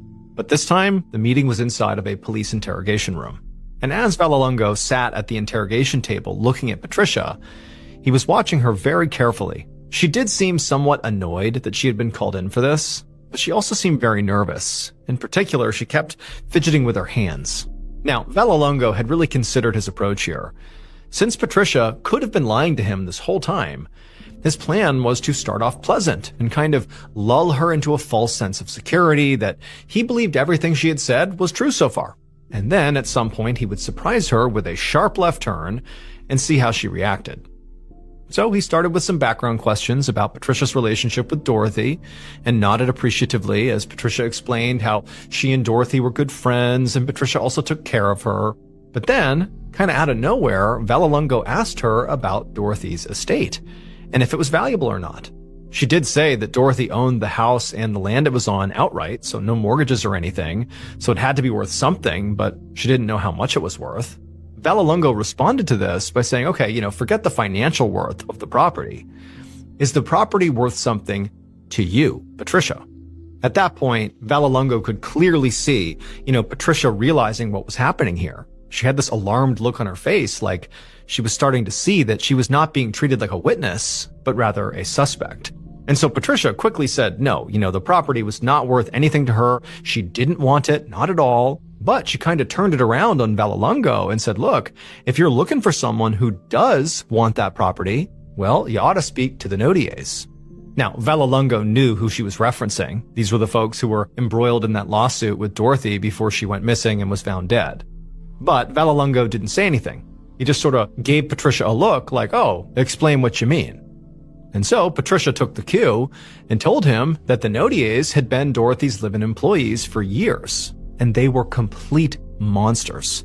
She said that Brandon had been verbally abusive towards Dorothy while he worked for her, and also he was one of the main people spreading all these rumors about Dorothy in town, about how he thought she killed her husbands and how her land was haunted and she was crazy. But she said that wasn't even the worst of it. She said Brandon was also a thief. She said the year before, when Dorothy was on a lot of medication for depression, like more than normal, and she was not of sound mind as a result of it, she said that Brandon and his wife Bonnie had convinced her to sign over her property to them for basically nothing. And that's when it hit Vallelongo. Like, he was aware that there had been this lawsuit over the land, but he didn't really have all the details about it. He just knew there was some dispute. And he also knew that Dorothy's lawyer had mentioned the Nodiers days ago, but that was also right before Dorothy's body had turned up and things had been sort of hectic. And so Vallelongo had not followed up with her lawyers yet. And so he didn't really have the context of, how nasty this legal fight really was. Patricia said she had convinced Dorothy to get a lawyer and to fight this, that it was not right they were doing this to her. And Dorothy had done that. She'd gotten a lawyer, and in fact, her and the Nodiers' court date had happened just 10 days before Dorothy went missing. As Vallelongo was listening, it was like he couldn't believe it. This was so obvious, and it was right in front of him the whole time.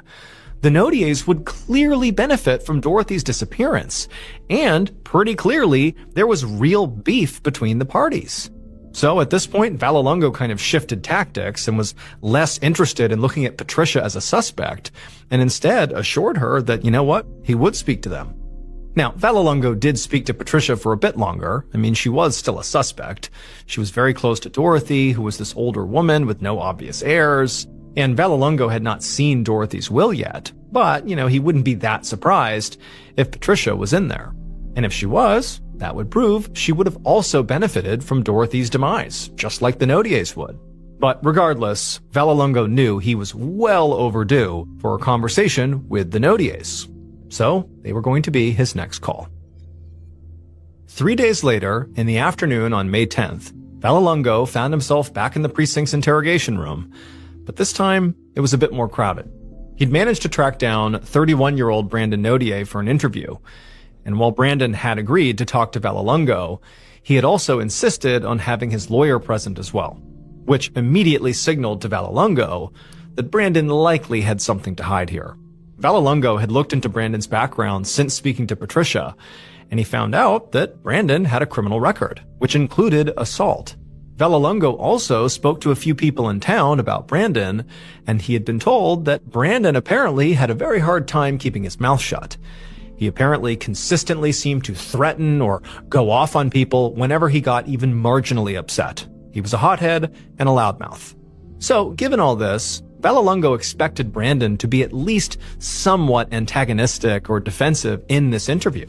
But when Vallelongo asked him about this, highly contentious lawsuit with Dorothy, Brandon didn't seem like an angry loudmouth at all. Instead, he just seemed confused. He explained the whole thing really was just a big misunderstanding. Brandon said he and his wife had known Dorothy for 6 years and actually lived with her for part of the time. And from his point of view, he thought, Dorothy viewed them as sort of like family. And that's also why he said he believed she was selling them her land at such a low rate. It was like a family discount. He said it just sort of seemed like she really wanted them to have her property. And it was actually Brandon and his wife that had sort of insisted on paying for it. Brandon said, everything about this transaction had really been fine and above board until Patricia Newman got involved. Brandon seemed very frustrated as he began to explain how he didn't really know what had happened, but Patricia somehow got into Dorothy's head and convinced her that he and his wife Bonnie had somehow taken advantage of Dorothy. And Brandon saying that didn't happen. That's not how this went.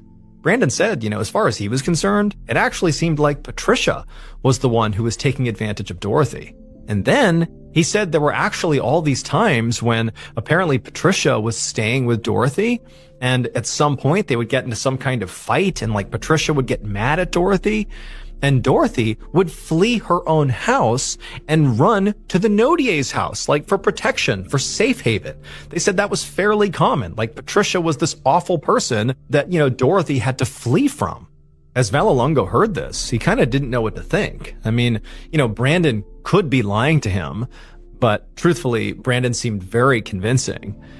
And also, Brandon just didn't really seem smart enough to be a master manipulator here. In fact, if anything, Brandon seemed kind of dense, and it was hard to believe he could engineer this murder without leaving behind any evidence or witnesses, and then also concoct this sort of brilliant story about how Patricia really was the one behind this whole thing. But Brandon's wife, Bonnie, was a suspect too, and it was possible that, she was the ringleader, and Brandon had just sort of followed along. They were divorced now, but if they were wrapped up in this lawsuit with Dorothy together, it was possible they could have, come together and joined forces to take care of the problem, i.e., get rid of Dorothy. All that's to say, Vallelongo was not going to eliminate Brandon as a suspect just yet, but he needed more evidence before he could connect him to the crime. So ultimately, he told Brandon he could leave and that he would be in touch. And then Vallelongo watched as Brandon and his lawyer stood up and filed out of the room. It was sort of funny in a dark way that just a few days ago, Vallelongo couldn't see any reason why anybody would want to kill Dorothy. And now it was like everybody in Dorothy's life, Elkin, Patricia, and now the Nodiers, wanted Dorothy's money and so really would benefit if she went away. And so now he just had to figure out who wanted Dorothy gone the most.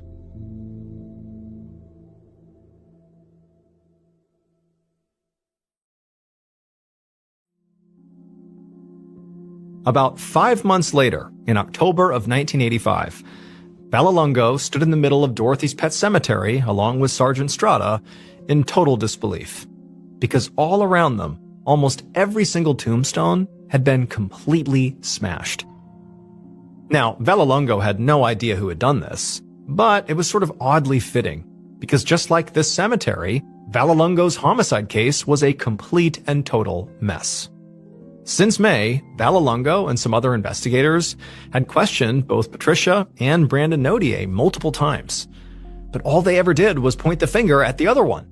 And now, the two primary suspects in Dorothy's murder were essentially at war over her property.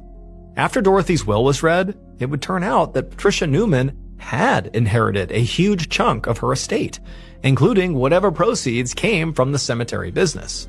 But the Notiers were saying that no, you cannot just give that to Patricia because the property is theirs and so the business is theirs because Dorothy had signed it all over to them. And the lawsuit to overturn that sale, despite it being very contentious, it had not been resolved yet. So you can't just shuffle it over to Patricia. And on top of that, Bonnie Notier, Brandon's ex-wife, had literally moved into Dorothy's house, making it even more complicated. And so that was why the St. Bernard Sheriff's Department and the state police were at the pet cemetery right now. Patricia was there and trying to get access to the house since she needed to get some of Dorothy's things, and Bonnie wouldn't let her in. Now, the uniformed officers had just gone there to make sure everybody played nice. But Vallelongo and Strada had tagged along specifically to try to ask Bonnie a few questions. Now, Bonnie was still very much a suspect in Dorothy's murder, but so far, investigators had actually not been able to interview her. And Vallelongo had hoped that maybe this was their chance. However, when they arrived, Bonnie was extremely angry and she refused to speak to anyone and told all the officers and Patricia to get off her property. And even though the officers, along with Patricia, had eventually gotten inside and Patricia took what she needed, the officers had not been able to get Bonnie to say anything to them. She refused. And so now, Vallelongo and Strada walked back to their cruiser, past all these shattered tombstones, feeling very frustrated that they had multiple suspects here and no way to eliminate any of them. Brandon Notier would directly benefit from Dorothy's death, because if she was dead, then the lawsuit he was embroiled in would get dropped and he would by default take control of Dorothy's land. He also had a criminal record and, according to Patricia, had been horrible to Dorothy when they lived together. Brandon's ex-wife, Bonnie, could have helped him do it too, since after all, she was named in that lawsuit as well. And she had taken full control of Dorothy's house after she died, so clearly she was intent on living there. But Patricia also could have been highly motivated to get Dorothy out of the picture, since she was named in the will. And she'd seemed really controlling of Dorothy and had repeatedly inserted herself into the investigation. And then there was the handyman, Elkin Childress, who had been eliminated through his alibi, but Vallelongo felt like he deserved another look. He had admitted that he was obsessed with finding treasure on Dorothy's property. And now all the gravestones were mysteriously smashed, which could indicate that maybe he had come back and this was, part of his attempt to find the treasure. Maybe they were inside the gravestones. Then again, if they're going to treat Elkin like a suspect, well, then anybody who had heard rumors about the treasure on Dorothy's land was also a suspect. And considering how the residents of St. Bernard clearly gossiped a lot about Dorothy, it seemed like that would mean basically everyone in town was a suspect. But without any forensic evidence or witnesses, Vallelongo didn't see how they would ever be able to connect anybody to this crime. Still, he and Strada got back in the cruiser and headed back to the station to keep at it. The investigative team kept working this case diligently for weeks and then months, interviewing and re-interviewing suspects and speaking to people who knew Dorothy. They even met with a psychic who claimed she knew who the killer was. And some people even called in with tips that they had seen Dorothy's ghost in the area and they would even go follow up in case maybe Dorothy was there. But none of that went anywhere. None of it amounted to any new meaningful evidence that the police could actually use to bring somebody to court. And as time went on, Dorothy's case changed hands multiple times before finally going cold.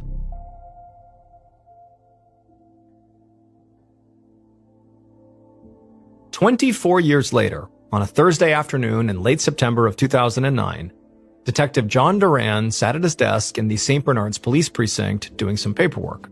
And he just put his pen down and leaned back in his chair to take a break when another detective poked his head in and told Duran, hey, the caller was on the phone. And Duran knew exactly who he was talking about. A few days ago, an anonymous caller had put in a tip to say he had information about an old cold case from 1985, the murder of the lady who owned that pet cemetery. And Duran had known immediately that the caller was talking about Dorothy Thompson. Duran had actually used to cut the grass at the pet cemetery when he was 15 years old, And so he and his friends knew all about Dorothy. How she was, this eccentric recluse who potentially murdered people and who turned up dead one day.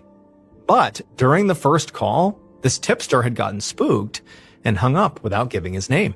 And as soon as Duran picked up the phone to speak to the caller, he immediately said, "Whoever this is, you're not going to get in any trouble here. We just want your name and your location. I want to come talk to you and just hear what you know. You're not going to get in any trouble. Can you do that?" There was a pause, and then the caller reluctantly agreed. Later that day, Duran and another detective sat in the living room of a New Orleans home, right across from a very fidgety-looking older man. The man's eyes kept darting all around the room, and periodically he kept looking over his shoulder, like somebody was gonna, jump out at him. And it occurred to Duran as he was watching this guy that he didn't just seem nervous, about the information he was gonna spill to them. He actually seemed pretty genuinely terrified. But finally, the man took a steadying breath and said he knew who killed Dorothy, and he had known for years. Now, the guilt of knowing was haunting him, literally. He told the detectives that he had been seeing Dorothy's ghost, covered in chains, and asking him to come forward. Now, at this, Duran raised his eyebrows skeptically, but didn't say anything. This was a pretty crazy start to the story and pretty hard to believe. But at the same time, it didn't really matter what, prompted this guy to come forward. It mattered what he had to say. And so, with an open mind, Duran, along with his partner, just sat there and waited. And eventually, the old man, despite being very scared and timid, finally did just come out and say what he knew.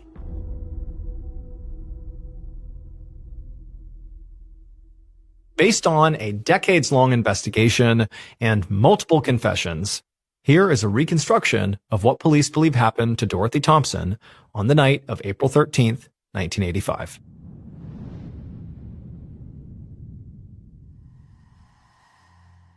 Sometime after 9 p.m. that night, the killer was sitting behind the wheel of their truck, making their way up the long, winding driveway through the woods towards Dorothy's house. And as they drove along, the killer found themselves sort of looking out the window and taking in the sights, the tombstones, the trees, the house up ahead, the whole property, taking it all in. And as they did that, they thought to themselves that it was time to stop waiting for their fortune to arrive. They needed to take it. Because Dorothy did not deserve to have this. In fact, the killer believed Dorothy didn't deserve to live. And so the killer eventually arrived right outside of Dorothy's house, and they stopped their truck, they threw it in park, and then, calm as can be, they got out and they walked around to the back of the house. There, they knocked. And eventually, Dorothy, made her way to the door, and she looked out through the glass and she saw this person, the killer, and she looked confused. But it didn't stop her from opening the door. And as soon as she did, the killer didn't hesitate. They jumped on top of her. Dorothy tried to scream, but the killer immediately wrapped their hands tight around her throat, and she went silent. And then in silence, they strangled Dorothy until she stopped moving. Then, once Dorothy was crumpled, lifeless on the ground, the killer found some sheets and wrapped them around Dorothy's body and then dragged her outside to the waiting truck.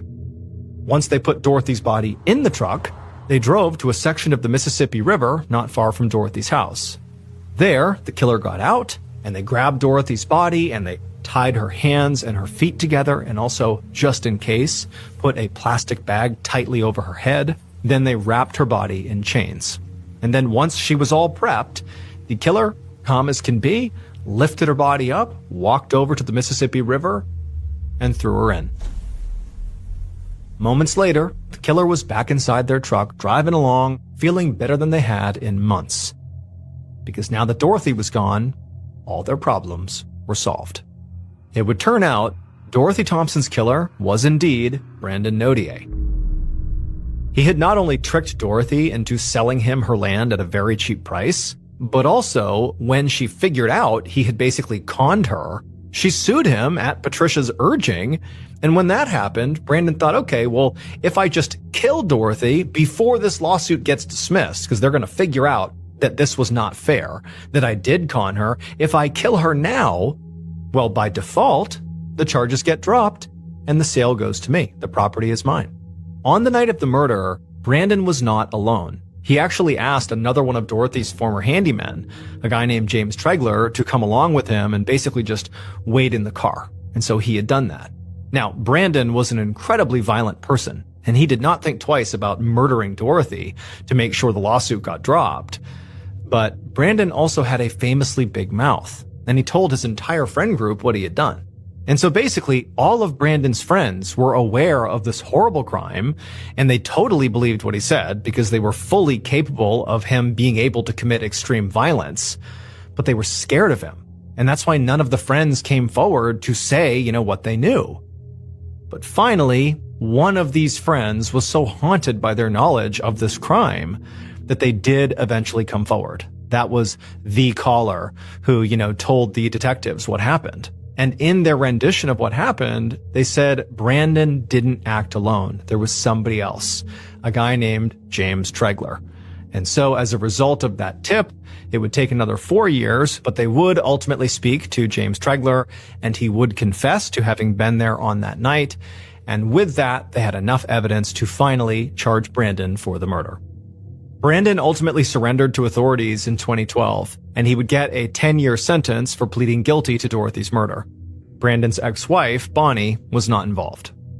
As for James Tregler, the other handyman who drove with Brandon on the night of the murder, he always maintained that he didn't know the murder was going to happen, and so he was given immunity from prosecution in exchange for his testimony. Even though the pet cemetery is still standing today, it's now abandoned and totally overgrown. However, treasure hunters continue to walk around the property, with their metal detectors, hoping that they'll be the ones to finally find the treasure that's buried there.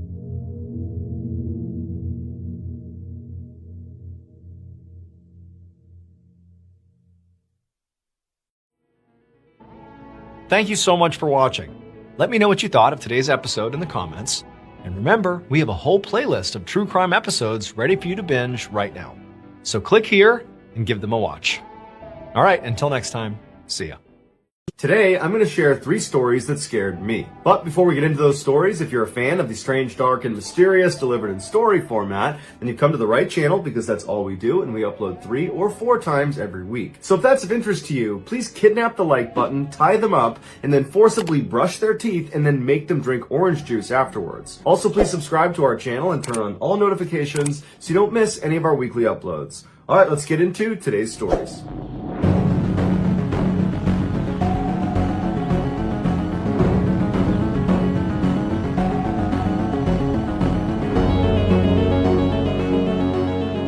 In 2010, Kayla was a senior at the University of California, Santa Barbara, a big party school. And one Friday evening, Kayla and her friends were at a big party, and Kayla was having a great time, but she was starting to feel really tired.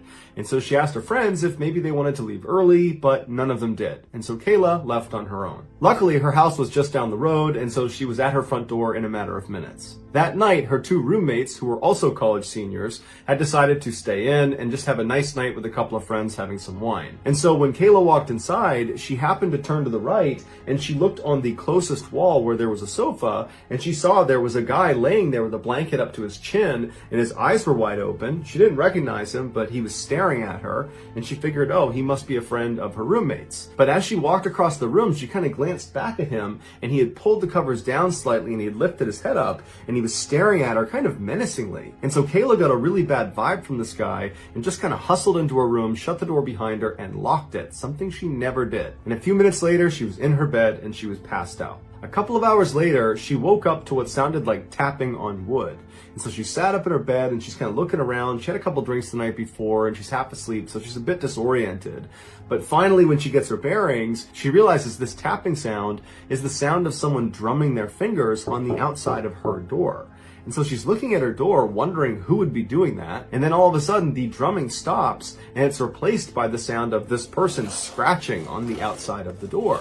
And so now Kayla's thinking, okay, is this guy who was out on that couch, is he playing a joke on me? And so she's sitting there wondering if she should just go over there and open the door and tell him to stop.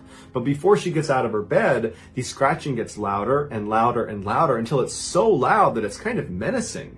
And so Kayla decides she's not going to go out there. And so instead, she pulls out her phone and she texts her roommate and says, hey, can you please come out in the living room and take care of your friend who's harassing me? But she doesn't get a response from that roommate, and the scratching is just still loud as ever. And so she texts her other roommate the same message, come out and take care of your buddy here. But again, she doesn't get a response. And now the scratching on the door has stopped, and it's been replaced by jiggling of her doorknob. And so now Kayla is just mad because this is obviously a prank, and it's a dumb prank.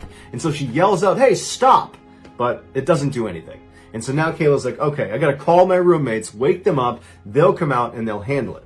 And so she calls one of her roommates, and they do pick up this time. And Kayla angrily tells them, hey, come out into the living room and tell your friend to knock it off. He's totally harassing me. And her roommate was confused. She's trying to make sense of what Kayla's saying. And she says, Kayla, what are you talking about? What friend are you talking about?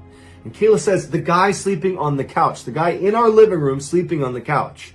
And her roommate said, Kayla, we didn't have anybody over last night. Is somebody out there? You need to call the police. Kayla's adrenaline surged, and she very calmly told her roommate, lock your door immediately. And right then she noticed the jiggling of her doorknob and the scratching, and it all stopped. And Kayla's wondering, where did this guy go? And then after a couple of seconds, she heard extremely loud banging coming from across the house where her two roommates shared a room. And it was the sound of this guy trying to smash down their door. And so Kayla's screaming, her roommates are screaming. Kayla manages to dial up 911, and before long there are sirens outside, and Kayla hears the sound of this guy run across the house, and she hears the sliding door open and shut. The police come inside, they search the property, and there's no sign of this guy, and so Kayla and the roommates come outside. They talk to the police, and the police bring them over to their side door, and they show them on the outside there was all sorts of scratch marks all over the doorknob and right around the latch. And they said it looks like he was able to jimmy his way into your house through this door. And so then they asked the girls to give their statement about what happened, and they started with Kayla. They went over to her bedroom door so she could demonstrate what happened, and that's when they noticed there were all these scratch marks and gouge marks all over the outside of her bedroom door, and all over the doorknob, and all over the latch. And on the ground was a pair of scissors and a knife. And the police told Kayla that it looks like he used those scissors and that knife to open up the side door, and he was trying to use those tools again to open up her door, but for whatever reason, he just couldn't do it. They told Kayla that most likely when she went in the front door, she caught this guy off guard. Maybe he was trying to rob the place, maybe he had just broken in, but either way, Kayla got in and ruined his plans. And so he leapt onto that sofa, the one against that inner wall, to kind of tuck himself away in hopes that maybe Kayla wouldn't look over and see him. And they told her that most likely when she made eye contact with him, she became a witness and therefore a target of opportunity. And had she not locked her door, who knows what would have happened.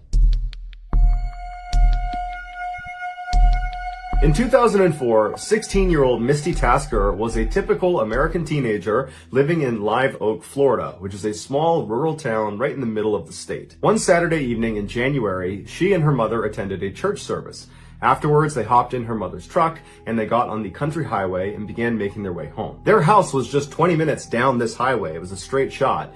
And this highway was pretty desolate. There were no street lights. It was actually a dirt road despite being a highway. And it was just thick forest on both sides of the road the entire way. There were no buildings or houses between the church and their neighborhood. Misty's mother was already a very anxious driver who would keep both hands on the wheel. She would sit up and kind of hunch over the wheel and keep her eyes intently focused on the road, but at night her driving anxiety would shoot through the roof because she had really bad eyesight. And so she would go to great lengths to not drive at night to avoid that high level of anxiety. But the church service they had just come from had run a little bit long, and so now Misty's mother is driving with the sun starting to set, and she's going as fast as she can to try to get home before it gets too dark. And so as they're bombing down this road at about 55 miles an hour, despite it being about a 40-mile-per-hour zone, Misty, who's in the passenger seat, just happens to look over at her mother for no particular reason. And as she's looking at her, she notices out her mother's window, it looks like there's a little girl sitting on the side of the road. What's a child doing out here in the middle of nowhere? She says to her mom, I think I just saw a little girl. And Misty's mother, who's high up on the wheel, she did not hear Misty the first time.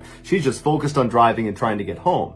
And so Misty says again, I think I just saw a little girl. We need to go back. I don't know what she's doing, but I feel like we need to go back and make sure she's okay. And so Misty's mom looks over at her and she's not prepared prepared to turn the car around. That means staying out later, and it means she's going to be driving in even darker conditions. And so she's like, did you really see someone? Because we got to get home. And Misty's like, Mom, I'm pretty sure I saw a little girl. We have to go back.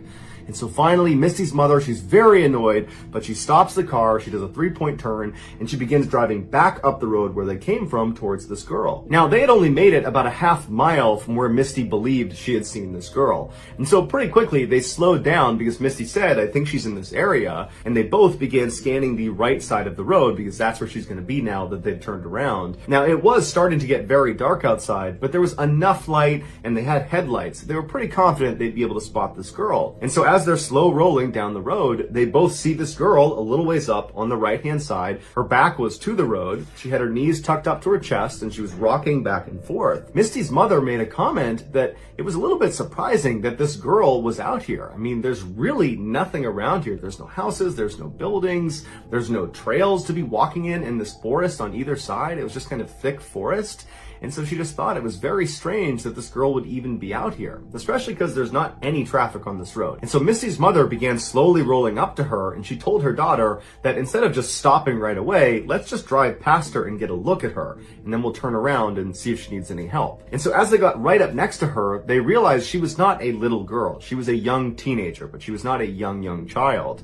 And as they drove right past her, they would expect her to turn around and acknowledge the car creeping up on her, considering there's no other traffic in the area and you're just some person sitting on the side of the road. You should definitely turn around and see what's behind you. But the girl did not acknowledge them. She just continued to have her knees up to her chest and rocked back and forth. And so Misty and her mother are a little bit freaked out by this, but they drive past her about 50 meters. Misty's mother does a 3-point turn, and when they're looking back down the road where the girl should now be on their left-hand side, they're oriented back towards their house now, she wasn't there anymore. But there were no streetlights. It was now almost completely pitch dark outside, and so all they had was the headlights. And so Misty told her mom, drive up a little ways. Maybe the girl stood up and moved and we just can't see her because she's not in the headlights. And so Misty's mom began driving down the road and kind of turning slightly towards the left to shine the light more to the left, but there was no sign of this girl. For good measure, they turned right slightly to shine the lights more to the right-hand side of the road, but there was no sign of this girl. And so Misty and her mother just slow rolled back down the road, kind of keeping their eye out on both sides. But after traveling for several minutes, going about 5-10 miles an hour and seeing no sign of this girl, they decided that, well, she must have just gone back into the woods and gone back to wherever it was she came from. And so Misty's mom began picking up speed, and before long they had gone maybe 2 or 3 miles away from where they had seen this girl, and they were coming up to this 4-way intersection with stop signs all around. And as they were getting close, Misty's mother gasped because on the other side of the intersection, on the right-hand side, was this girl sitting on the side of the road. She's got her back to the road, her knees are up, and she's rocking back and forth. And so Misty's mother pulls up the stop sign and then just sits there. And both women are just stunned at what they're looking at. They had just seen her 2-3 miles back down the road. It wasn't possible for her to get all the way up here. And so Misty's mother looks at her daughter and says, do you think it's a different girl? And Misty's like, no, that's the same girl. And so they just sat there for a minute until Misty started to panic. And she said to her mom, don't stop. I got a bad feeling about this girl. I don't know what's going on, but you can't stop next to this girl. But Misty's mom, she was definitely weirded out by this situation, no doubt. But she didn't feel good about abandoning this girl in the middle of the night on the side of the highway. And so even though she felt a little bit hesitant herself, she told Misty, we have to at least drive past her and ask if she's okay. That's the least we can do. And Misty was not having it. She said, Mom, do not stop. I got a bad feeling about this. Don't stop near this girl. But Misty's mom let up off the brake and began slow rolling past this intersection. And now at this point, Misty is just absolutely terrified. And so she takes her seatbelt off and she goes down into the footwell right in front of her seat, and she closes her eyes and covers her ears, and she just continues to beg her mother to just please keep going, don't stop. But her mother just continues on until she stops right next to this girl who's still just sitting on the side of the road with her back to the road. She's got her knees up, she's rocking back and forth, she's not acknowledging Misty or her mother. And so Misty's mother turns to her daughter and says, please roll down your window. And Misty refuses. She's still down in the footwell, still in the fetal position. She's crying and she's still begging her mother to please just go home. And so Misty's mother, frustrated, reaches across the passenger seat and grabs the knob to roll down the window manually. So she rolls the window down, and Misty, who's down in the footwell, all she remembers is sitting there covering up her ears, and she's crying, and she opens her eyes and she's looking up towards her mom, who's reaching over the seat, and her mom yells out to this girl. And Misty remembers looking at her mom, who suddenly recoils in horror and screams, and then they take off like crazy, flying down the road. Misty jumps out of the footwell, and she's looking at her mom, and she's like, "What's happening? What just happened? What did you see?" And her mom's got her hand over her mouth, and she's speeding down the road, and she's crying now, and she's looking at Misty, and she just doesn't have the words to describe what she just saw. And so Misty's asking her mom, "What did you see? What happened?" And finally, her mother just said, "She didn't have a face. She didn't have a face. It was hollow. There was nothing on her face when she looked at me." And so Misty screams and she's crying and her mom is crying, and they speed home. They're home just a couple of minutes later, and they run inside, practically falling over each other to get in the house. And as soon as they get inside, Misty's mom calls 911, and she didn't even know how to describe what she just saw. But she knew it was too embarrassing to try to describe it as some girl without a face sitting by the highway. And so she just told the police that they had seen a girl they think needs help. And so the police, they went out and they searched that entire stretch of highway. They looked for any sign of anybody out there, but there wasn't. There was never any trace of that girl.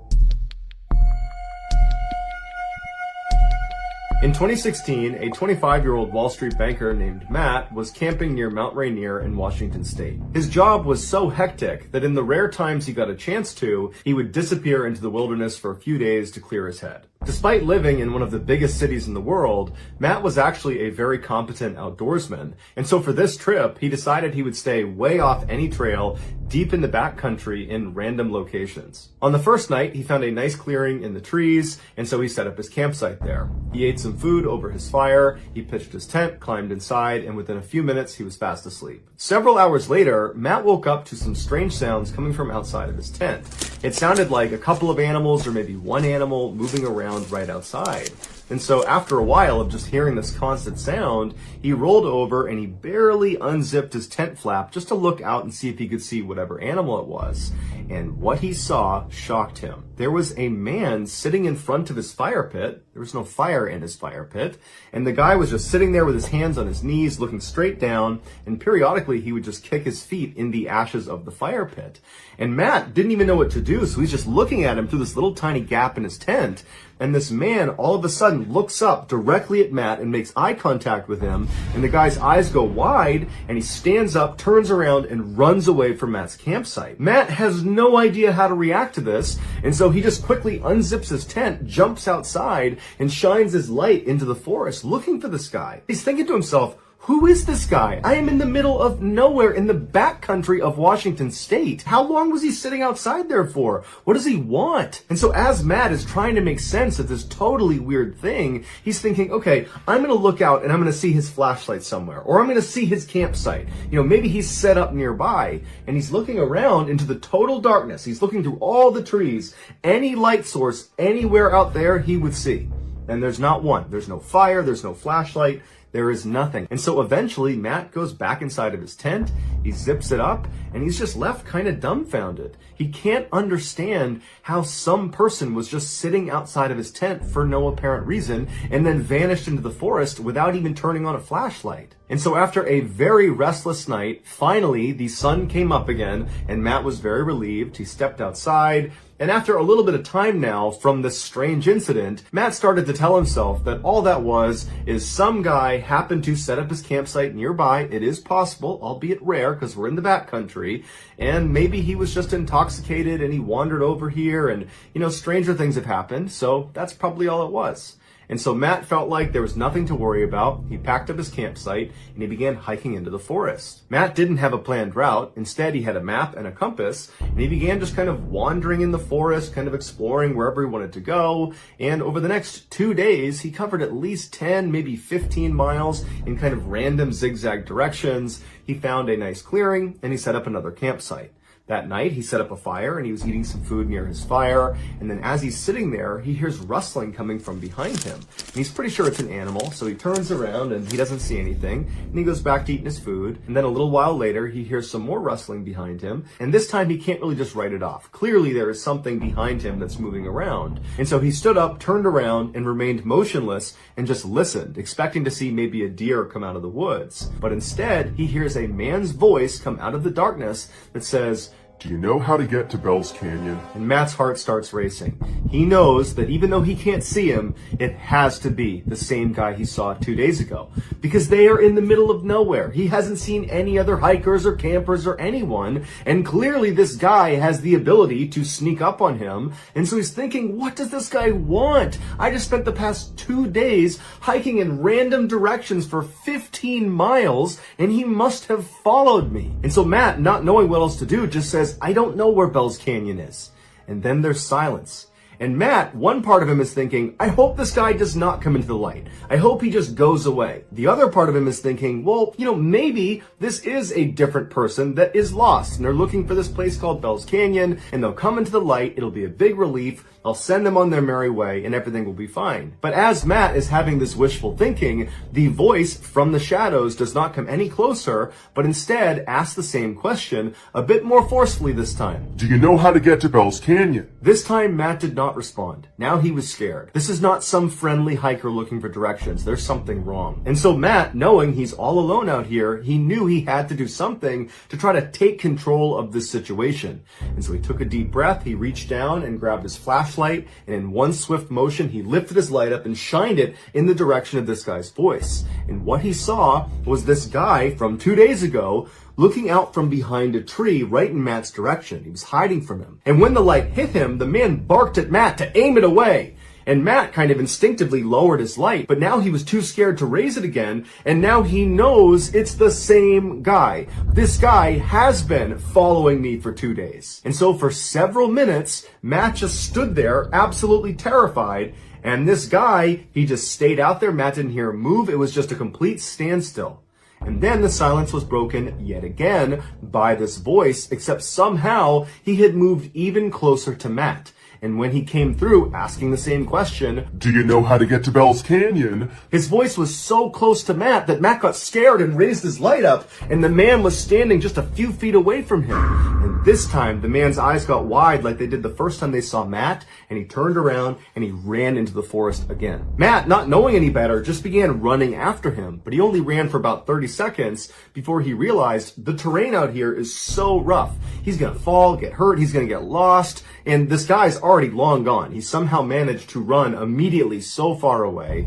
And so Matt just goes back to his campsite and he's thinking to himself, what do I do? I have no cell phone service. I'm at least 3 days away from my car, and I'm in the middle of nowhere. No one even knows where I am because I didn't chart a course. I didn't tell anyone where I was going to be. And so Matt just grabbed his knife and stood in the middle of the campsite, and for hours and hours, he just kept looking around, expecting this guy to just show up again or start speaking to him from somewhere out in the darkness. It was absolutely horrifying. Finally, by about 3 a.m, Matt was so tired that he had to go to sleep. He hadn't heard this guy again. He didn't see him again. And he figured, I need a little bit of sleep because tomorrow he's going to pack up his campsite and begin this epic journey back to his car. And so he climbed in his tent and he had a very restless next couple of hours. And then the sun came up. Matt jumped out of his tent, packed up his stuff, and began practically running in the direction of his car. All day as he was hiking, Matt kept looking over his shoulder, expecting to see this guy, because clearly he had followed him for multiple days, over 15 miles,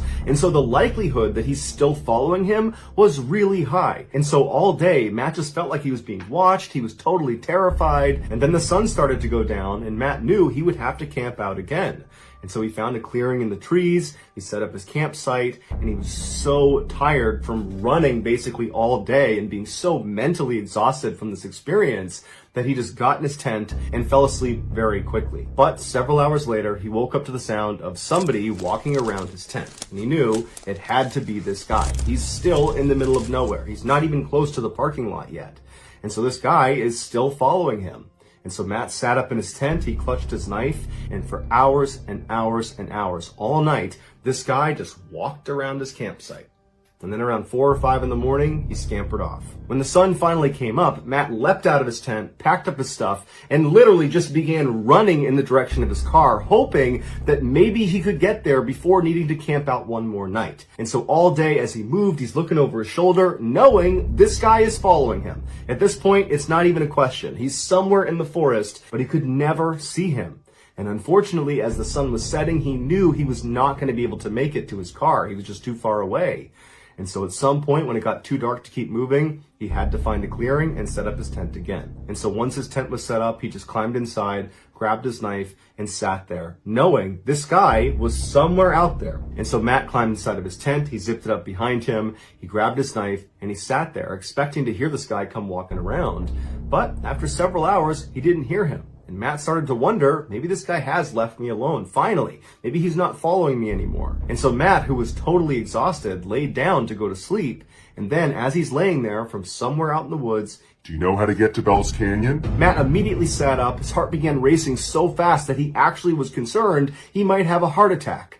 And he didn't know what to do. He didn't know what to say, so he just sat there holding his knife. And then this guy began running past his campsite, making animal sounds. And he would stop periodically and moan and grunt, and he'd pick up leaves, and then he'd run past his campsite again, over and over and over again, until the sun finally came up and this guy scampered off back into the woods.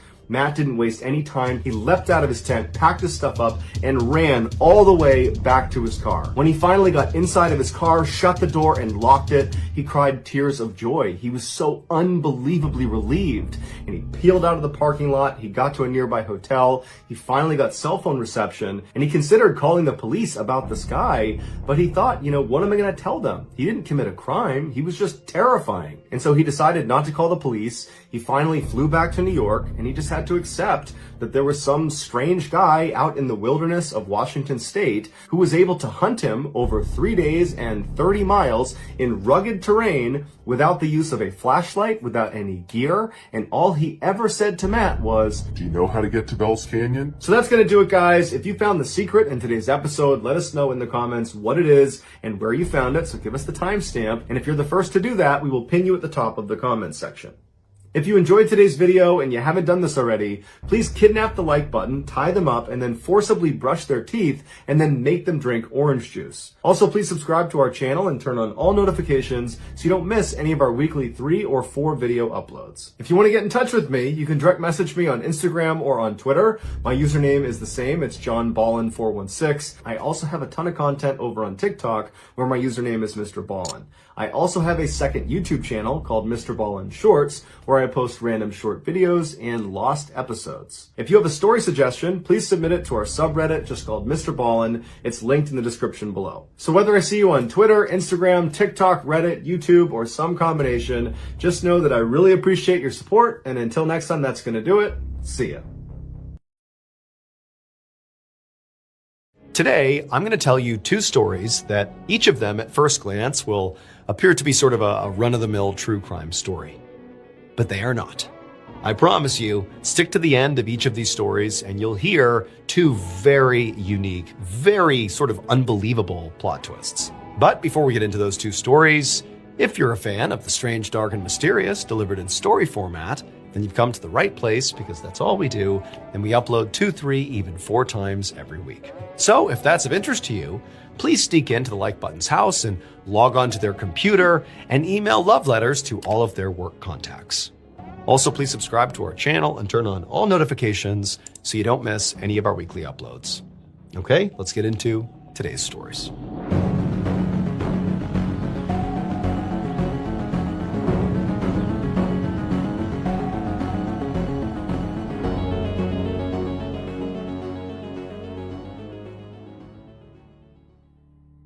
On the afternoon of April 25th, 2007, a 25-year-old police officer named Martin Arnold and his partner Michelle sat in their police cruiser in the parking lot of a public park in Heilbronn, Germany.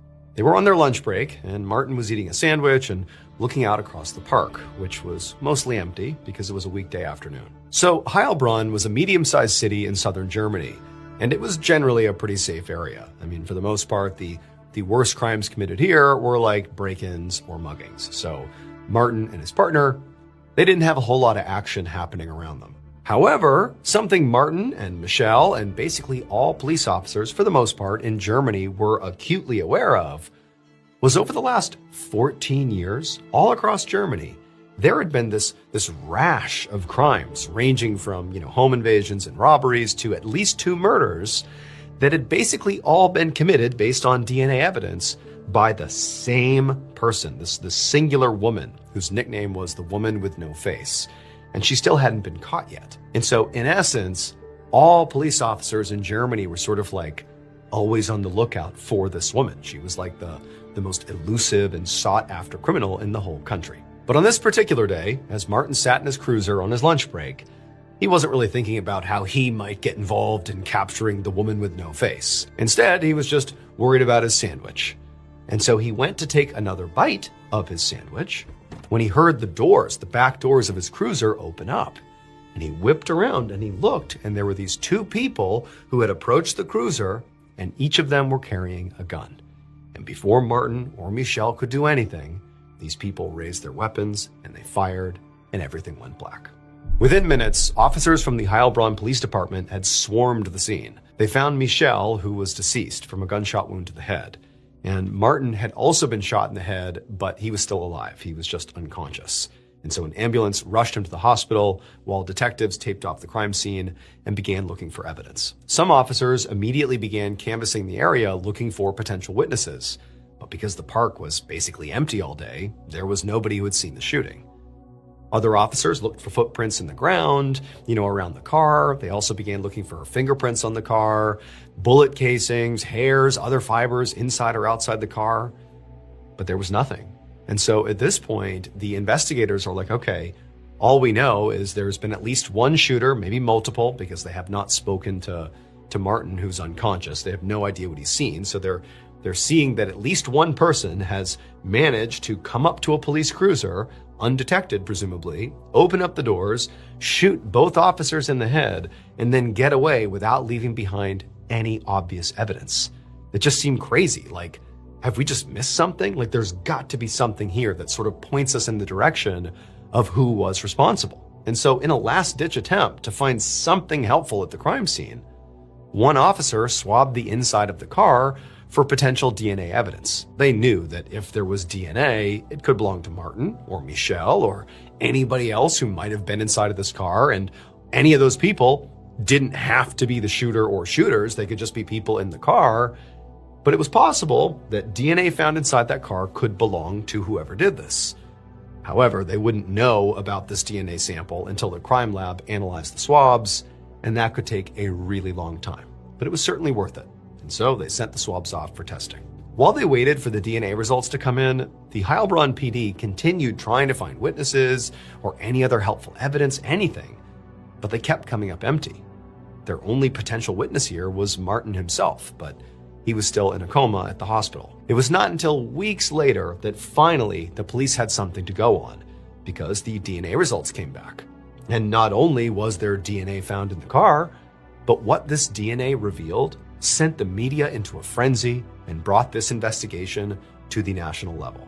At this time, it's mid-2007, and a 44-year-old German prosecutor named Günther Horn was sitting in his office when he got a call from his boss. And his boss told him, the woman without a face has struck again, this time in Heilbronn. Günther's eyes went wide, and he immediately sat up and listened really intently as his boss explained that 2 police officers in Heilbronn had been shot in the head while parked in their cruiser near this park, and the woman with no face, her DNA had been found in the backseat of their car. Now, Günther had always been fascinated by the woman without a face, so he was ecstatic when his boss asked if he, Günther, would lead the investigation into this most recent crime in Heilbronn that was potentially connected to this woman, and to try to finally identify who she was once and for all. Günther immediately said he would do it, and he got to work. Right away, Günther organized a task force to investigate this woman without a face. The task force was based in Heilbronn, but at Günther's command, detectives on the team began reinvestigating all these crimes from all over Germany that this woman was involved in. They searched for patterns, for evidence, or witnesses that maybe had been missed during the original investigation. And through this effort, this team was able to come up with a very rough idea of who this woman was. They knew that she was very likely a heroin user because police had once recovered a heroin needle with her DNA on it at a public park. They also knew she had a lot of criminal contacts because many of her crimes involved co-conspirators. But anytime police had interrogated her co-conspirators, they had refused to say anything about her. It was like they were afraid of her. And there were a couple of other details that struck Gunter as being pretty odd. The only evidence this woman had ever left behind at any of these crime scenes was her DNA. And they didn't have a match in the database to pair it with, so they only knew she was a woman, but they didn't know who she was. In 14 years, she never left behind a fingerprint, a footprint, a hair, or anything else. So it seemed like, her crimes were extremely deliberate, very clean, very well planned, but also she was clearly leaving behind her DNA at all these crime scenes. It almost seemed like that was her calling card. Also, what Gunter and his task force discovered is that in many of the crimes committed by the woman without a face, witnesses described seeing what looked like a man at the scene, not a woman. And this was obviously weird because based on the DNA evidence, they knew unequivocally that their suspect, this woman without a face, was biologically female, not male. And so to Gunter, it seemed like, maybe this man that was being seen at these crime scenes was just one of the woman's co-conspirators, or maybe the woman without a face dressed as a man to avoid being caught. But it was impossible to know without a first-hand witness who had actually seen the suspect up close. That was what Gunter really needed. And in late May, about a month after the shooting in Heilbronn, Gunter got a call about that exact type of witness that he was looking for. That same day, Gunter walked into a hospital in Heilbronn, and he saw Heilbronn police officer Martin Arnold laying in a hospital bed with his eyes open. He'd been in a coma for a month now after being shot, but he had woken up. And he clearly was Gunter's best chance of catching the woman without a face, because presumably, before he was shot, he might have gotten a look at her. So he was that witness who might be able to describe her. And so Gunter, he walked over, sat down next to Martin's hospital bed, and he asked him to please tell him everything he remembered about what happened. And Martin, he was very distraught about the whole thing. He's just woken up. He's just learned that his partner has died. And so he's very emotional. But he ultimately tells Gunter that, realistically, he can't really remember what happened. He basically turned around. He saw there was, these two figures. But after he got shot, it was like he just didn't remember anything. And so realistically, Martin had almost nothing to offer, which meant Gunter was back to square one. For the next 2 years, Gunter and his task force worked tirelessly to try to catch the woman without a face. They spent millions of euros, clocked thousands of hours of overtime, and even offered a reward equivalent to $400,000 for information. But none of it led anywhere. And adding insult to injury was the fact that the whole time this investigation is going on, the woman without a face kept committing crimes. The task force connected her to at least 6 more break-ins, 1 more robbery, and another murder. And these crimes weren't even just happening in Germany anymore. They also found the woman's DNA at crime scenes in France and in Austria. So now the entire region was on alert for this woman who seemed like this impossibly cunning international criminal genius. And Gunter, he couldn't help but start to wonder if he would ever be able to catch her. But then, in March of 2009, Gunter got a call from a police officer in France. And what this officer told him would change everything. According to this officer, the French police were currently investigating a potential murder. They told Gunter that a badly burned body had been found in France, and it was so disfigured that for a while, all police knew was that it was a man. However, an asylum seeker who had come to France had recently been reported missing, and police wondered if maybe the body belonged to him. So, on a hunch, they had gotten his asylum application paperwork, which included his fingerprints, and they'd been able to lift a DNA profile from those prints. But when they had the DNA analyzed, the results didn't make any sense.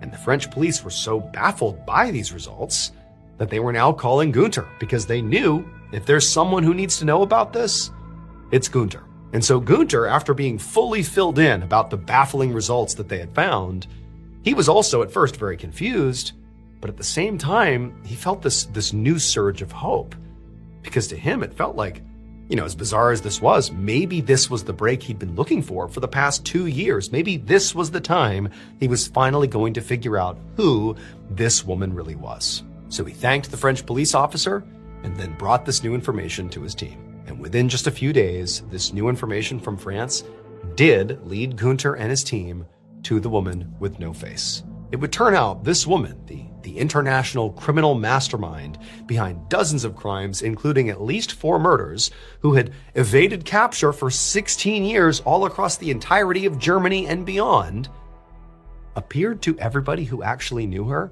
as a totally normal person. Like, nobody suspected she was actually responsible for all these horrible crimes. She was a young woman who lived in southern Germany, who during the day she appeared to work at a factory, and at night she appeared to just go home.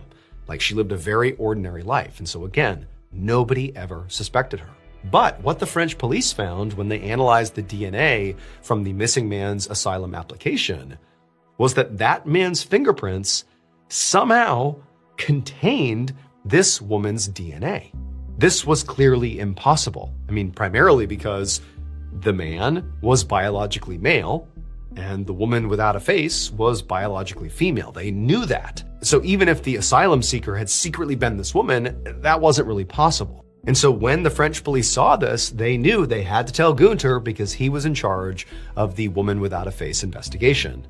And when he and his team looked into this, they figured out something shocking. It was precisely this woman's normal-seeming life, in particular, her very normal-seeming job at the factory, that made everything she did possible. Because at this factory, this woman sat on an assembly line, helping to manufacture the very cotton swabs that police use in DNA testing. On any given single shift, this woman would touch hundreds or even thousands of these swabs and would accidentally leave her DNA behind on each one. There was no international serial killer, woman criminal mastermind parading around the whole country. No, there was just a lot of contaminated cotton swabs. And so in essence, police had wasted all this time, nearly 2 decades, millions and millions of euros, and thousands of hours of overtime, chasing a criminal who didn't exist. It was later determined that the police officer Martin Arnold and his partner Michelle were shot by 2 members of a neo-Nazi group. However, many of the other murders previously attributed to the woman without a face are still unsolved, primarily because police spent so long chasing the wrong suspect. Today, the case of the woman without a face is considered one of the biggest embarrassments in German police history.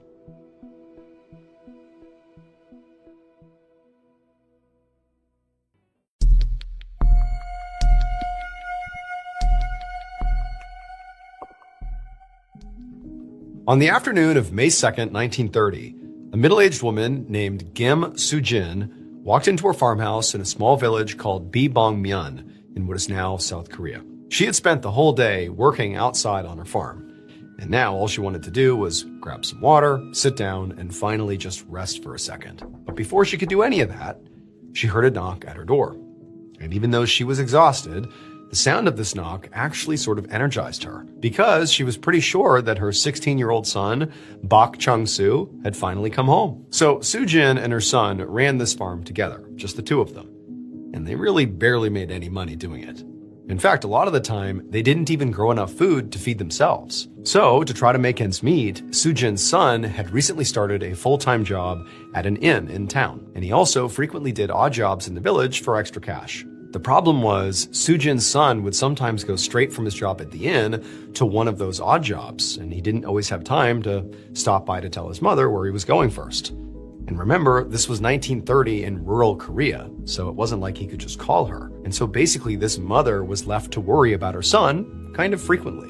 And over the past 6 days, that is all Soo-jin did, because she had not seen or heard from her son at all. And even though he did go, days at a time in the past, doing these different odd jobs, this stretch was a pretty long time for him to be gone. But she told herself what must have happened is he must have found work with a family who was, having him work and live with them full time. That this was just a great opportunity and he had taken it, and surely he would be home soon. And now it seemed like maybe, just maybe, he was home. So Sujin, she rushed to the front door, she opened it up, and the smile on her face faded immediately because it was not her son standing at the door. Instead, it was two police officers. And the first thing they asked her was if she knew of any teenage boys who were missing from the village. And Sujin told them that, she had a son of her own who was a teenager. He was 16. And the reality is she didn't know where he was, and he'd been gone for the past week. But don't worry, he wasn't missing. He was very likely just working for a family somewhere, and he'd be home soon. But after she said this, the police looked at Sujin with clear pity on their faces and told her they were so sorry, but they were nearly certain that her son had been murdered. Sujin just stared at them in shock and disbelief as they told her that a few days ago, during the time her son was gone, a teenage boy's body had been found on a nearby mountain. An autopsy showed he'd been beaten and strangled to death. And for the last couple of days, the police had been traveling all over the village, interviewing people and trying to figure out who this boy was. And based on everything they'd learned so far, Sujin's son was actually the only teenager in the area who wasn't accounted for. But hearing all of this, Sujin did not think this could be true. Her son stayed out of trouble and worked really hard. She couldn't imagine why anybody would want to hurt him. So she just told the police, this has got to be a mistake. But the police didn't seem to think so. They just said that they needed her to come to the local hospital morgue to identify the body. A little while later, Sujin arrived at the hospital with the two police officers. And as they led her through the entrance, down a few hallways, and towards the morgue, she kept telling herself that her son was okay. He was still alive, and this really has to be some sort of horrible mistake. It has to be. But the second she actually walked into the morgue and saw the body lying on the table, her eyes welled up with tears because she knew it was her son. And to Sujin, this moment felt like leaving real life and entering a nightmare. Her son's face and body were covered in bruises and wounds, and he was very clearly decomposing. It was just awful to see. But as this mother is sort of just staring down at basically a parent's worst nightmare here, she noticed something strange. She turned to the police officers and she told them that this was her son, definitely. But the clothes he was wearing were actually not his. And for some reason, to Sujin, the clothes thing felt very important. So she started rattling off ideas for, where they could have come from. It was like her brain suddenly became fixated on this one aspect to avoid touching on the trauma of losing her son. She began telling them that, maybe the family he was working for let him borrow them, or maybe he bought them without her knowing, or maybe whoever killed him dressed him up for some reason. But when she said that last part, it was like all at once, the reality of her son being dead just came crashing down on her. She started shaking, and before she knew it, she had collapsed onto the floor and was sobbing hysterically.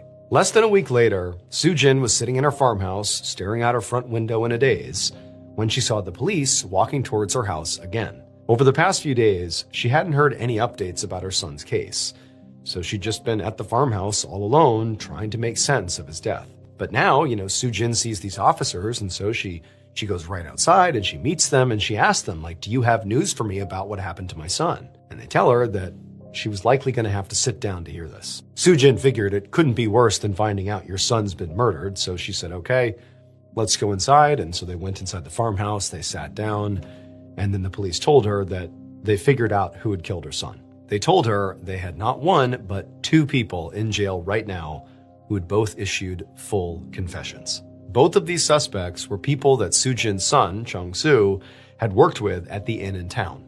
One of them was a young man and one was a young woman. And apparently Chang-Soo had gotten involved in the woman's personal life.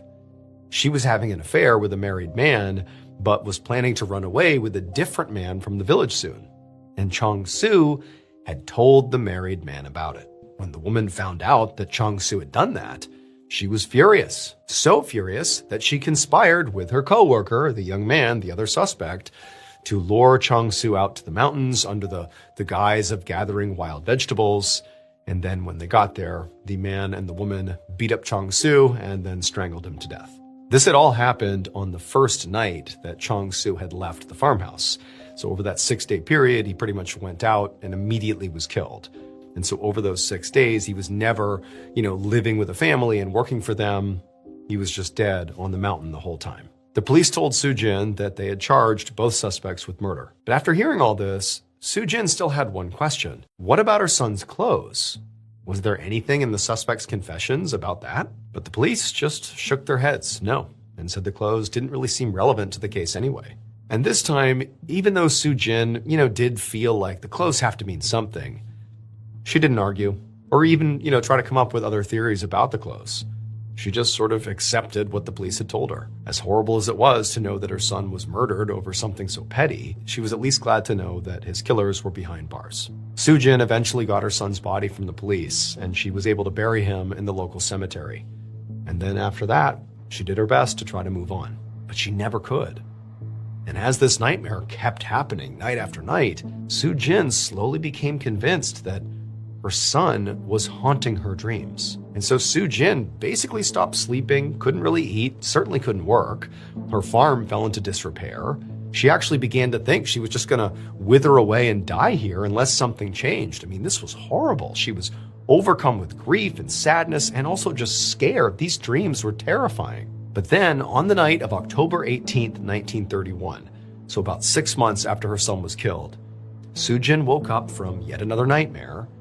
When she opened her eyes, she saw this shadowy figure at the foot of her bed, and she immediately realized that it was her son's ghost coming to visit her. But Soo-jin, she wasn't scared. She actually felt tears welling up in her eyes, and she actually just began speaking. She told the ghost, "I love you, but you have to move on. You have to rest in peace now. You have to." Now, Soo-jin really didn't know what she expected to happen here when she began speaking to the ghost.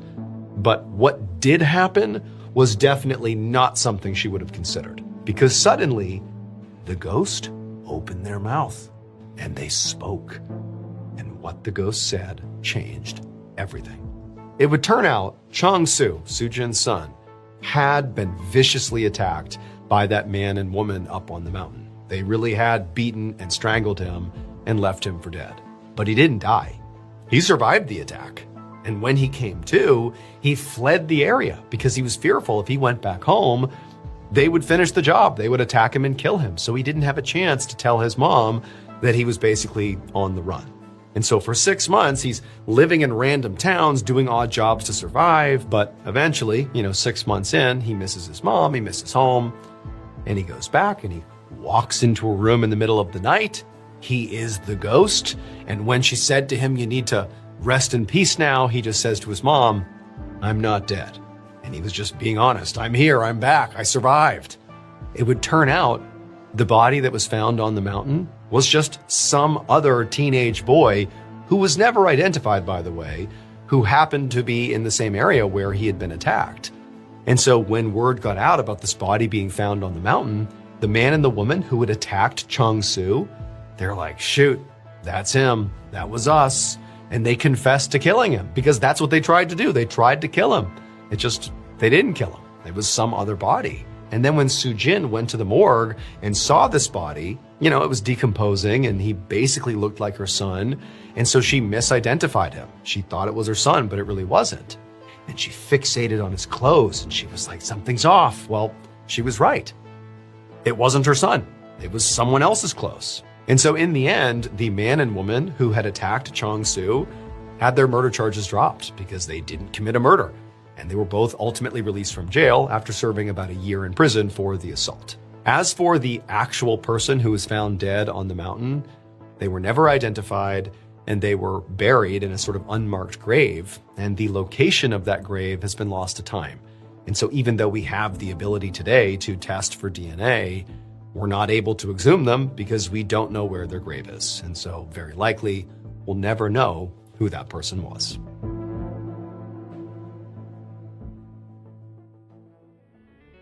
Thank you so much for watching. Let me know what you thought of today's episode in the comments.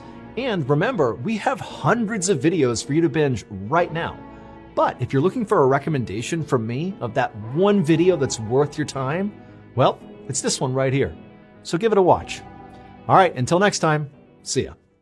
In late July of 1988, two hunters were walking up the steep mountain trail in Colorado looking for a place to set up for the day. And as they were walking, they eventually left the trail and began kind of meandering through the trees looking for a clearing. And at some point, they spotted a clearing up ahead, but in this clearing, there was this really bright white thing at the base of one of the trees. And so the two hunters, they walked up to investigate what this white thing was, and when they saw it, they both knew immediately that this was something no one was supposed to see. And so after the hunters took a mental note of where they were on the mountain, they turned around and rushed back down to town to tell authorities. But before we get into that story, if you're a fan of the strange, dark, and mysterious delivered in story format, then you've come to the right place, because that's all we do, and we upload once a week. So, if that's of interest to you, the next time the like button is at work, secretly sneak into their house and train their new puppy to bark at shadows and pee behind the washing machine. Also, please subscribe to our channel and turn on all notifications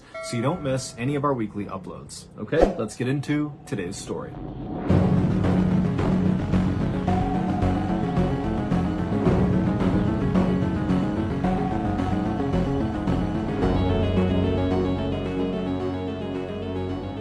On the afternoon of June 15th, 1988, a man named Keith Reinard drove down the main street of a tiny town called Silver Plume, which is located in the Rocky Mountains of Colorado. In his car was everything Keith would need to live for the next 3 months. Silver Plume was the kind of place that most people would just pass by on the highway without even considering stopping. It was kind of a no-name town in the middle of nowhere. In the 1800s, it had been a booming mining town. However, now all but 140 of its residents had either died or moved away. In fact, Silver Plume was considered a living ghost town because of how close it was to being totally abandoned. But this emptiness and kind of middle of nowhere-ness was exactly what appealed to Keith about this town. Keith was 49 years old and lived over 1,000 miles away to the east in a suburb of Chicago, Illinois.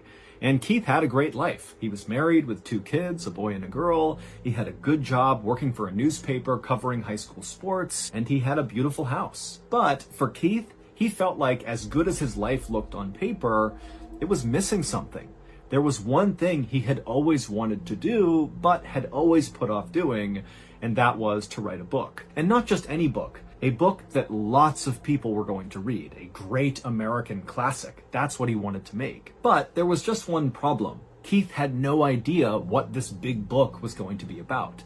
And that was why he had come to Silver Plume. Keith had taken a 3-month leave from his job and left his wife and his kids and the city all behind to come out to this town to hopefully, in this new, peaceful, quiet environment, find the inspiration he really needed to not only discover what this book would be about, but to sit down and actually write it. Keith's wife had not been happy about this plan, him kind of being gone for 3 months, not providing any income, not helping with the kids. But she could tell Keith really felt like he needed to do this, and so she gave him her blessing. After arriving on Main Street in Silver Plume, Keith looked up and he saw KP Cafe off to the right.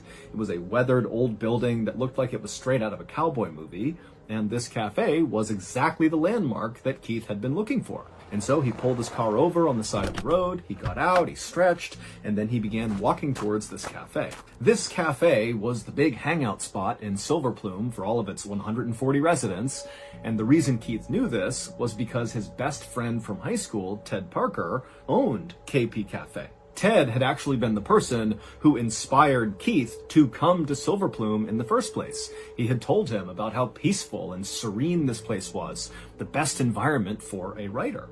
And when Keith had told Ted that sounds great, I'm going to do it, I'm going to come to Silver Plume, Ted had told him that he also owned the store right next to KP Cafe that used to be a bookstore, but the previous tenant who ran the bookstore had talked about some big European vacation he was going on and then had just kind of vanished. And so for months now, this storefront had been vacant. And so Ted had told Keith that while he was in town, he was more than welcome to work and write out of this vacant bookshop.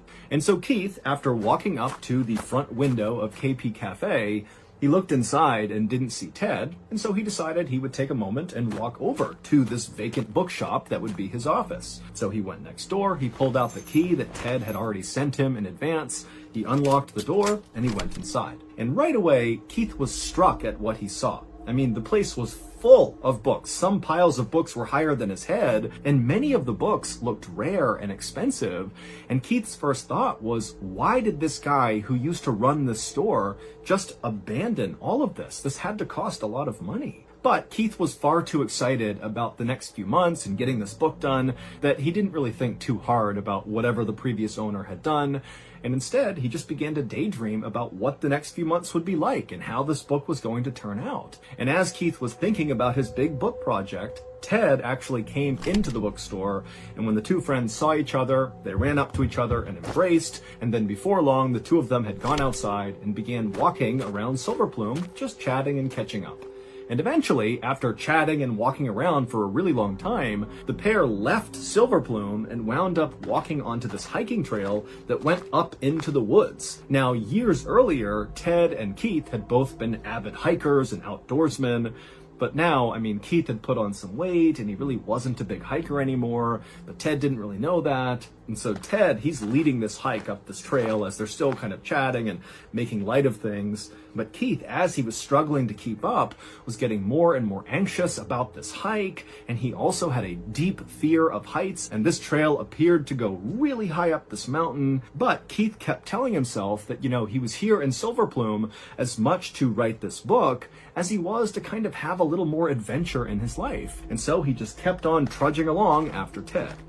But eventually, Keith just could not handle how high up they were getting. He was totally terrified of being able to see the valley way down below. And so he had a sort of panic attack where he lunged and grabbed a nearby tree and hugged it like it was the only thing keeping him from falling off the mountain. And when Ted turned around and saw Keith, he rushed over to him and said, "Don't worry, everything is okay." He convinced him to let go of the tree, and then very carefully, Keith and Ted walked back down the trail back into town. And when they got down there, Ted would tell Keith he was so sorry for putting Keith in such a stressful position, and Keith kind of brushed it off and said, "It's totally fine, no big deal." Even though this panic attack was very embarrassing for Keith, he wound up just kind of shifting his mental focus to getting settled into this new life he was going to be living for the next few months. And so along with this office space in this old abandoned bookstore that Keith would be using, he also rented a small apartment in the little church in town, and very quickly, Keith developed a sort of daily routine. He would get up early in his apartment,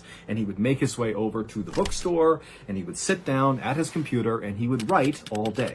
But even though Keith was doing a lot of writing, it was not productive writing. It was mostly Keith sitting down, trying to come up with the topic for his book, not being able to do it, and then he just sort of drifted off and began doing journal entries and writing snippets of poetry, and then before long the day was over and he had accomplished nothing. And so at the end of June, roughly 2 weeks after Keith had arrived in town, he was sitting at his computer one morning inside of the bookshop, unable to write anything productive, and he told himself, you know what, I gotta do something to break out of this writer's block. Writer's block is when writers kind of hit a psychological wall and just can't seem to be creative. They can't write. And so Keith decided, in order to kind of get out of this funk, that he would go back up into the mountains again. He would face his fear of heights, and he would get to the summit, and that clean mountain air and all the nature around him would kind of bring him back to reality and give him the inspiration he would need to just write this book. And so Keith turned off his computer, he left the bookstore, he went back to his apartment in the church, he packed some sandwiches and some water into a backpack, and then he walked from the church apartment to the nearby trail that would lead out of Silverplume and up into the forest and into the mountains. It was a hot day that day, but as soon as Keith was underneath the shade of all the trees, it was very cool, and the sounds of the birds and the insects and other animals all around him was very calming. But very quickly, Keith's hike went from very peaceful and relatively flat to very intimidating and very steep.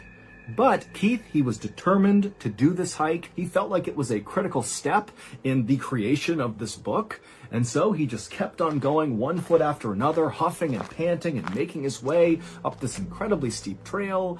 And it was like with every step he took, he felt braver and braver. And suddenly he was able to look down at the valley below and not feel as frightened. And then at some point, as he was walking up, he saw all these scratch marks on a tree that were obviously from a mountain lion. But instead of Keith feeling scared, he felt more brave. He felt excited. He felt like this is what he came here for. This book and adventure kind of coming together in this moment. Finally, Keith made it to the top of this trail, and he found this incredible clearing that looked down over the town below. And in this clearing was a monument to a man named Clifford Griffin, who had died at this exact spot 100 years earlier. Keith knew Clifford's story. Back in 1887, when Silver Plume was a booming mining town, Clifford, who was a mine owner, came up to this exact spot in the mountains to play his violin. And then after playing it for a bit, he stopped and dug a grave, stood on the edge of it, shot himself, and fell into the hole. No one knew why he did that, but within a couple of years, the mining industry came to a halt in Silver Plume, and everybody just kind of vanished. And very quickly, rumors began to swirl around the people who remained in Silver Plume, how, their town must be cursed, and maybe it was connected to what happened to poor old Clifford. After staring at this monument for a few minutes, Keith turned his attention to lunch. He pulled off his backpack, took out a sandwich, and he began eating. And as he ate, he looked back at this monument and he thought of another strange Silver Plume story, except this one hit much closer to home. It was about the man who used to run the bookstore where Keith now did all of his writing out of. This man's name was Tom Young, and it would turn out what Keith had heard about Tom when Keith first arrived in Silver Plume was not entirely correct. Keith had been told that Tom had been talking about this European vacation, and so the consensus was that, he had left town and gone to Europe and just not come back.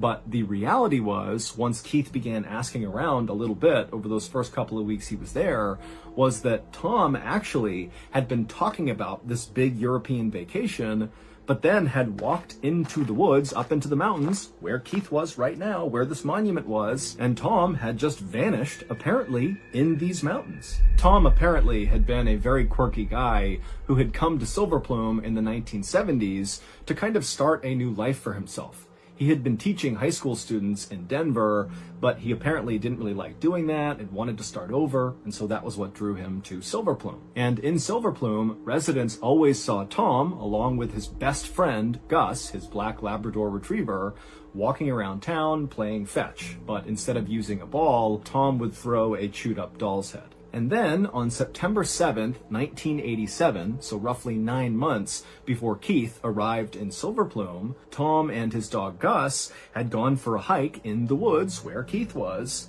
and then vanished. Now, at first, people assumed that because Tom had been talking a lot about going on this European vacation right before he vanished, that must be where he went. But when people checked his shop, they saw all of his books were still in there. It did not appear like he had packed things up. And when the sheriff looked into it, he couldn't find any evidence that Tom had ever bought any plane tickets to go to Europe. And so no one really knew what happened to Tom. It was like this big mystery. And so as Keith was standing in this clearing near this monument, thinking about Tom and his story, Keith began to realize there were a lot of similarities between him, Keith, and Tom. They both, as adults, had come to Silver Plume, this kind of random place in the middle of Colorado, to get a sort of second chance in life. And they both worked out of the exact same storefront. And Keith had done some additional digging on Tom when he heard about this mystery and learned that they were almost the exact same age. Their birthdays were separated by 1 day. Also, Keith discovered that he and Tom had served in the military at almost the exact same time in the 1960s. And so as Keith was going over all these strange coincidences and weird similarities between his life and Tom's, suddenly Keith stopped chewing his sandwich and just quickly packed everything back up. He turned and began running down the trail, going back towards town. And as he ran, Keith smiled because he realized he had just discovered what his great American classic novel was going to be about. It was going to be about Tom. For the entire month of July, all Keith did was write. He was in his office 7 days a week typing away, and then at night when he went back to his apartment, his neighbors would see the lights on all night long. At the end of July, so by this point Keith has been living in Silver Plume for about a month and a half, 2 hunters from Silver Plume began hiking up that same mountain trail that led up into the mountains and into the forest that Keith had gone on recently and found his inspiration for his novel. And so these 2 hunters, they're making their way up the trail, and at some point they leave the marked trail and begin kind of meandering through the trees. And as they're walking, they're kind of looking for a clearing to set up for the day. And at one point, one of the hunters happens to look up and he sees there's this really bright white thing sitting at the base of a tree in a clearing. And so these two hunters make their way up to this bright white thing, and as soon as they're looking down at it, they realize they have very likely stumbled on a crime scene. At their feet was this green tarp that was partially exposing this white skeleton underneath. And when they pulled back the green tarp a little bit, they saw it was a human skeleton and a dog skeleton kind of lying next to each other as if the two of them had lied down and died there. But what was immediately apparent to these two hunters is that both the human skull and the dog skull had gaping holes in them, like they had been shot. And several feet away from the skeletons was a rusted pistol. And so these two hunters, after staring at the scene in front of them for a couple of seconds, they took a mental note of where they were on the mountain, and then they turned around and headed back down to town to tell the sheriff. And when the sheriff went up with his deputies to go search the scene themselves, they very quickly identified that these remains belonged to Tom Young and his dog Gus.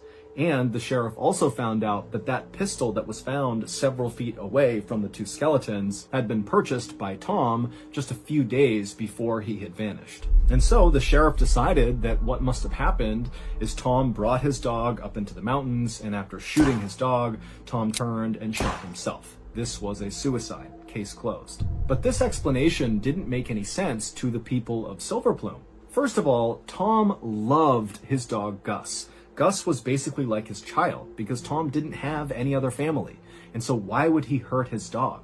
Also, Tom was not acting remotely like someone who was going to commit suicide in the days leading up to his death. People saw him at the grocery store buying a whole bunch of groceries. He talked endlessly about how excited he was about this big European vacation. And then there was this one other thing that also made suicide seem very unlikely.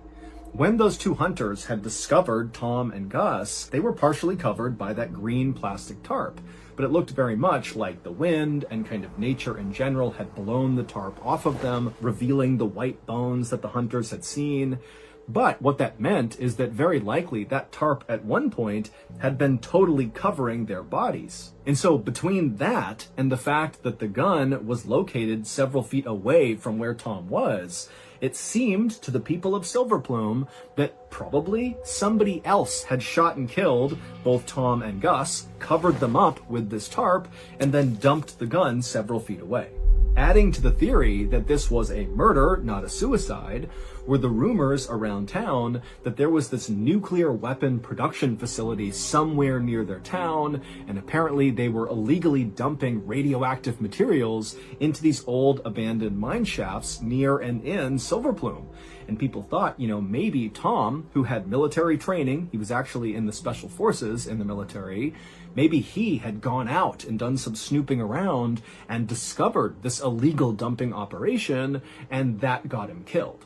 When Keith heard that Tom and Gus's bodies had been discovered up in the mountains, it was absolutely devastating for Keith. Even though Keith had never actually met Tom, he still felt like he had a bond with Tom. I mean, he was obsessively writing about Tom and learning everything about him, and he also had all these similarities with Tom, and so it was a really big deal to find out that Tom and Gus were dead. But the silver lining to this tragedy was that Keith was now armed with more information about Tom and his dog, and suddenly the ending to his big novel became clear. And so Keith got right back to work. On August 3rd, 1988, so a couple of days after Tom and Gus's skeletons were found up in the mountains, the town of Silver Plume held a memorial service for Tom. And Keith, he would attend this service, and as he listened to the people of Silver Plume talking about Tom and how he had come to Silver Plume to get this second chance at life, Keith couldn't help but feel like it was almost like he was watching his own memorial service, because Tom's life so closely mirrored his own. And then, as he was listening to more and more people talk, Keith started to feel like there was no way Tom killed himself. That can't be what happened. Something else happened to Tom.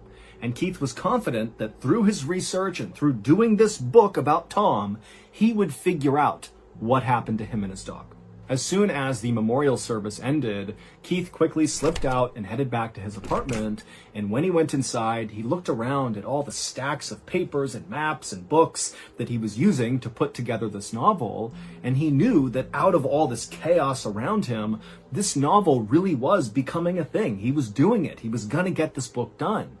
But he knew there was one more thing he had to do before he could finish this book. And that was, he had to go back up into the mountains. So a few days later, on August 7th, at around 4:30 in the afternoon, Keith walked inside of KP Cafe and strolled up to the counter where his buddy, Ted Parker, was sitting there reading a book.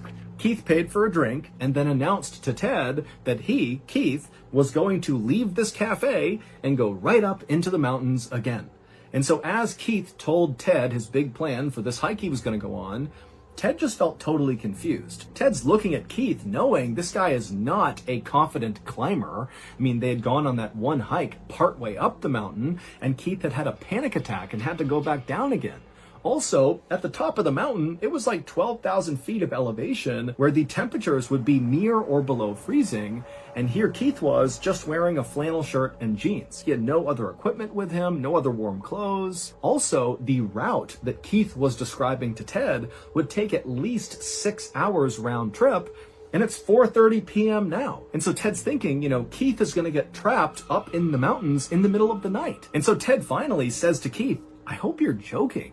But Keith would say, "I am not joking. And in fact, I'm leaving right now." And then before Ted could even protest, Keith turned around and while sipping his drink, just casually walked out of the store and began heading towards the mountains. And Ted, he thought about stopping Keith and really talking some sense into him and getting him not to do this hike.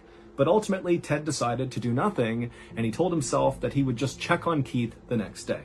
And so the next morning, Ted, instead of going to his cafe, went first to the bookstore next door to see if Keith was in there. But when he got to the door, it was clear Keith was not inside and the door was locked and everything was dark.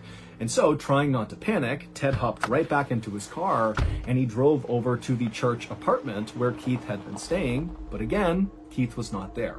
And right away, Ted is like, "Oh my goodness, Keith is stuck up on the mountain right now. Exactly what I thought was going to happen has happened." And so right away, Ted rushed to the sheriff to tell him that Keith was missing. And after hearing what Ted had to say, the sheriff would end up launching one of the biggest search and rescue efforts in the history of Colorado. Within 24 hours of being informed of Keith's absence, there were hundreds of people, professional searchers and just locals who wanted to help, combing this mountain trail looking for Keith. There were planes overhead, there were tracking dogs. I mean, this was a really big deal. And by this point, Keith was very well known in Silver Plume. It's a tiny place. Everybody knows each other, and everyone knew that, he was working on this big book.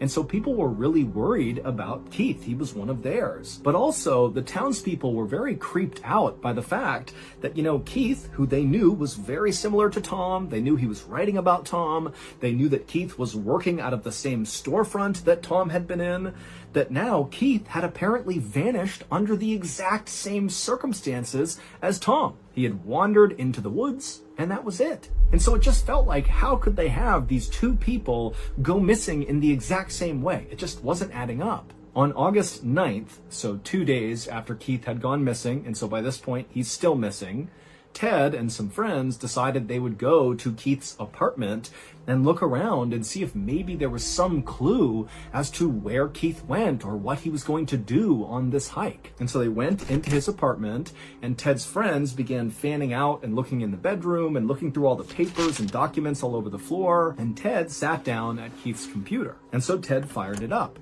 And as soon as it loaded, there was just this one document on the desktop, and it was the book that Keith was writing. And so Ted clicked on it. And right away, after reading just a couple of lines, he was yelling for his friends to come over here and look at this. And one by one, each of these guys came over and they just could not believe what they were looking at. From the first page of Keith's book, it was clear the setting for his book was Silver Plume, except he renamed it White Plume. He had created all these fictional characters as well that were obviously based on real people, but had renamed them as well. But that was not what shocked Ted and his friends. What shocked them was the main character of this book. His name was Guy Gypsum. Guy Gypsum was a military veteran who had come to White Plume looking for a better life and an opportunity to be closer to nature in rural Colorado. Guy was almost 50 years old, he loved to go hiking, and he worked out of a storefront that was right next to the only cafe in town. Guy Gypsum was both Keith and Tom at the same time. Keith basically had taken Tom's life and Keith's own life and merged them to create this composite character. And when Ted and his friends scrolled to the bottom of this document, they realized that Keith had written an ending for Guy Gypsum's character. These are the final words in this document.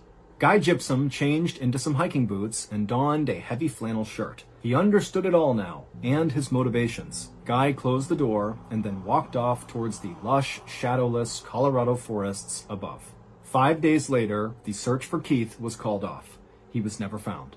Some people say Keith wandered up into the mountains and accidentally died of exposure, and someday we'll find his remains somewhere in the forest. But others say, after reading that final line in Keith's book, that Keith did all this on purpose. I mean, he literally lived out the final part of his book. He put on his boots and his heavy flannel shirt and his jeans, and he wandered off into the lush, shadowless Colorado forest above and killed himself in order to perhaps get closer to Tom Young, the man he had kind of become obsessed with after learning they were so similar, and the man he kind of like meshed his own life with and created this weird composite character of these two lives. I mean, it seemed like a guy that had kind of spiraled into madness in writing this book and decided that death was the only way to finish the novel. And still others say, maybe there really is some kind of secret illicit operation happening in or around Silver Plume. Maybe it's that radioactive waste getting dumped into the mines that, Tom discovered and that got him killed. And Keith, in researching Tom, also discovered this illegal thing and that got Keith killed as well. But all of those things are just theories because today, officially, there is no answer as to what happened to Keith. His case is still open. So that's going to do it. If you enjoyed today's episode and you want to hear more stories like this one, be sure to check out our podcast called the MrBallen's Podcast, where we have hundreds of stories, many of which are exclusive to the podcast. Again, it's called the MrBallen's Podcast, and it's available exclusively on Amazon Music. The next time you're out walking around the streets of London, look up. Chances are good you will find a camera somewhere nearby. Because as of publishing this video right now today, London is one of the most surveilled cities in the entire world, with citizens being filmed up to 70 times a day. Now, the reason for all of these cameras is to deter and more effectively prosecute criminal activity. But the vast majority of the footage these hundreds of thousands of cameras all over London capture every day is just normal people doing normal things. But periodically, these cameras will capture people doing just horrible, illegal things. And today, I'm going to tell you the story behind one of those types of videos. Now, at first glance, the video clip, which we're going to play, will not be that shocking. But trust me, with context, it's horrifying. But before we get into that story, if you're a fan of the strange, dark, and mysterious delivered in story format, then you've come to the right place because that's all we do, and we upload once a week. So, if that's of interest to you, in your will, please give the like button a treasure map that leads to a pot of gold. However, replace the gold with a $6 gift certificate to Blockbuster. Also, please subscribe to our channel and turn on all notifications so you don't miss any of our weekly uploads. Okay, let's get into today's story.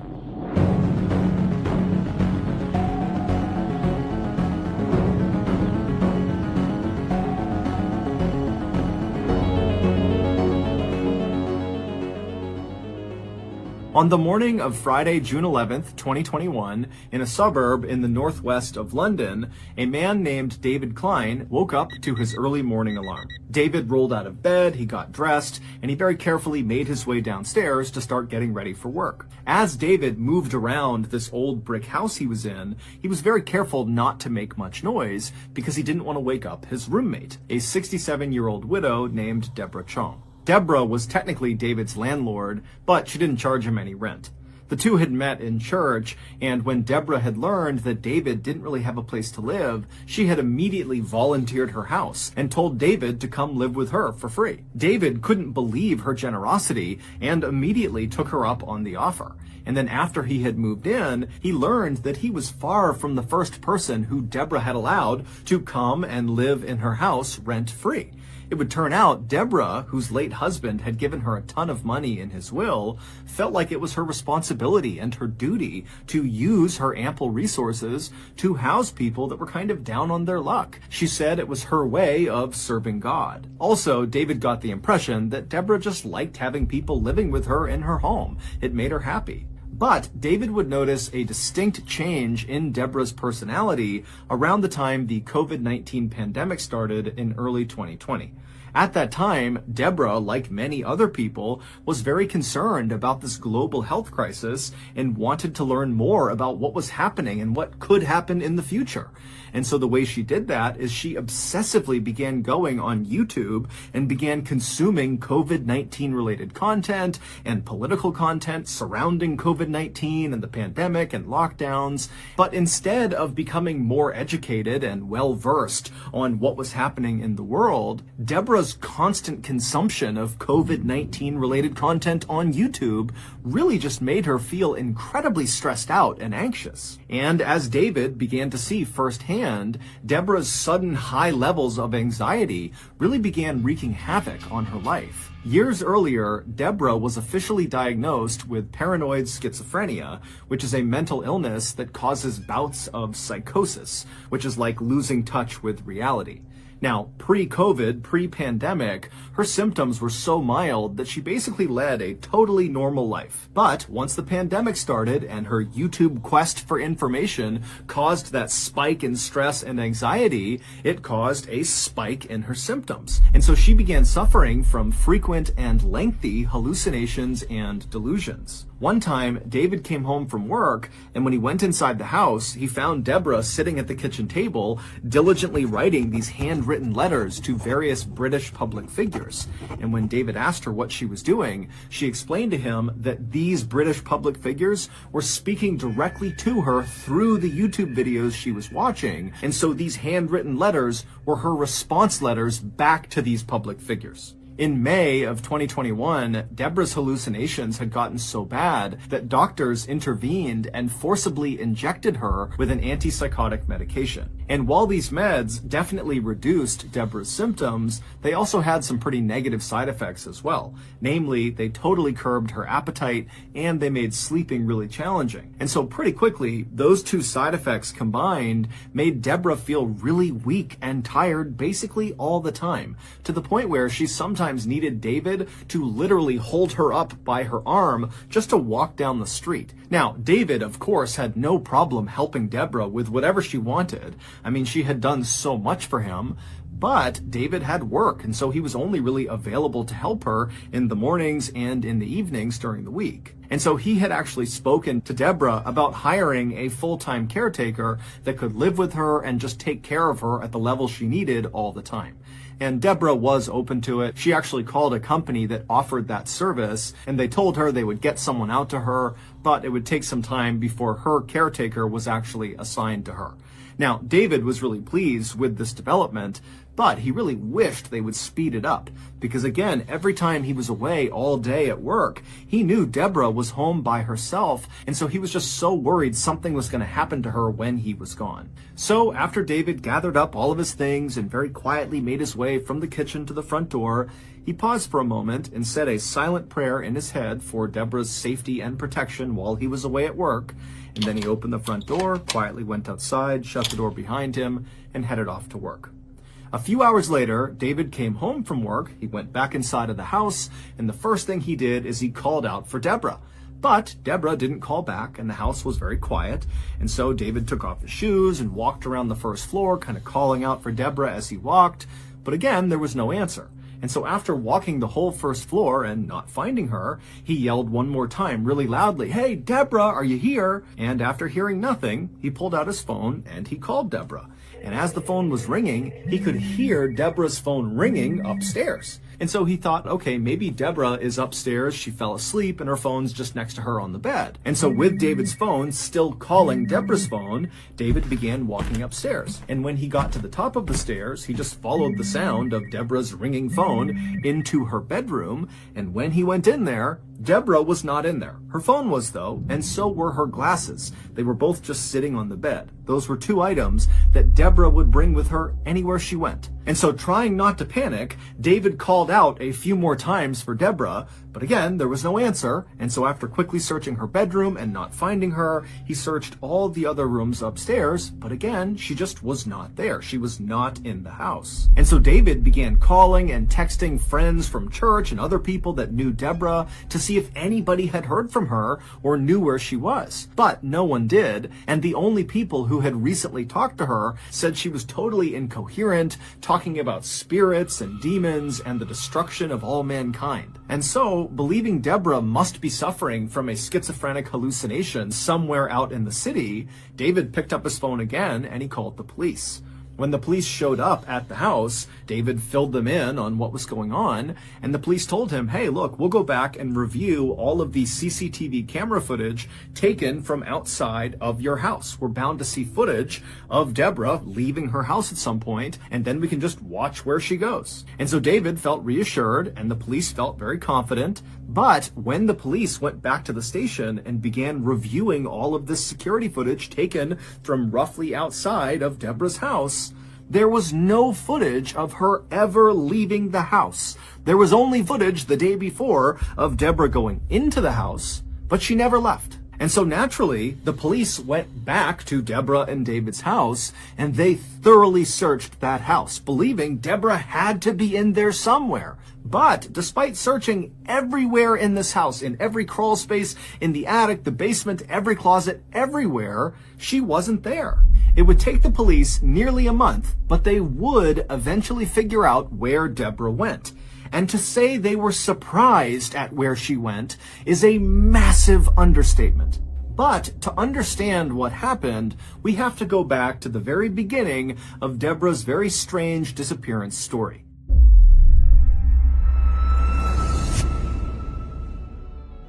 Last weekend, I looked over and I saw old Seagull Lung sitting at his miniature 1999 era G3 iMac, and I couldn't help but notice he was looking a little downtrodden. And when I saw what he was doing on his iMac, I knew why. He was hitting refresh over and over and over again on his MySpace page, and it wasn't changing the numbers. Old Lung hasn't had a view on his MySpace page since 2010. To cheer him up, I decided I would purchase a MySpace view bot and flood his page with tens of views. So I ran over to my windmill-powered laptop and began slapping away at the keys to navigate to an online vendor that sold MySpace view bots. However, as soon as I clicked on the link, this website is a virus, not an online vendor for MySpaceViewbots.com, I knew I had made a terrible mistake. Unbelievably, that website was riddled with malware, and so immediately my windmill-powered laptop caught on fire and then exploded, sending shrapnel raining down on me. Luckily, old Lung was in the other room, and he heard the commotion,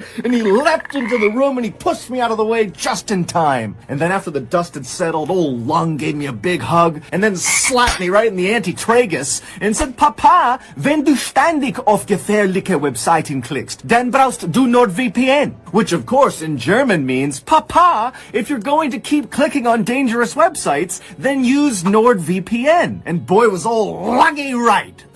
A VPN, or virtual private network, is a service that keeps you safe when you browse the internet. And NordVPN is the brand name in the VPN space. Not only will NordVPN keep your data safely behind their wall of next-generation encryption, but also, most importantly, they will block malware hosting websites and annoying pop-up ads and botnet control. So, if your online shopping seems to always turn into explosions and other various catastrophes caused by malware-hosted trusted websites, then you need to take old Lungy's advice too and sign up for NordVPN today. Right now, you can sign up for a 2-year plan at a huge discount, plus get 4 additional months for free when you go to nordvpn.com/MrBallen. And it's risk-free with Nord's 30-day money-back guarantee. That's nordvpn.com/MrBallen, or click the link in the description below. Okay, back to the story.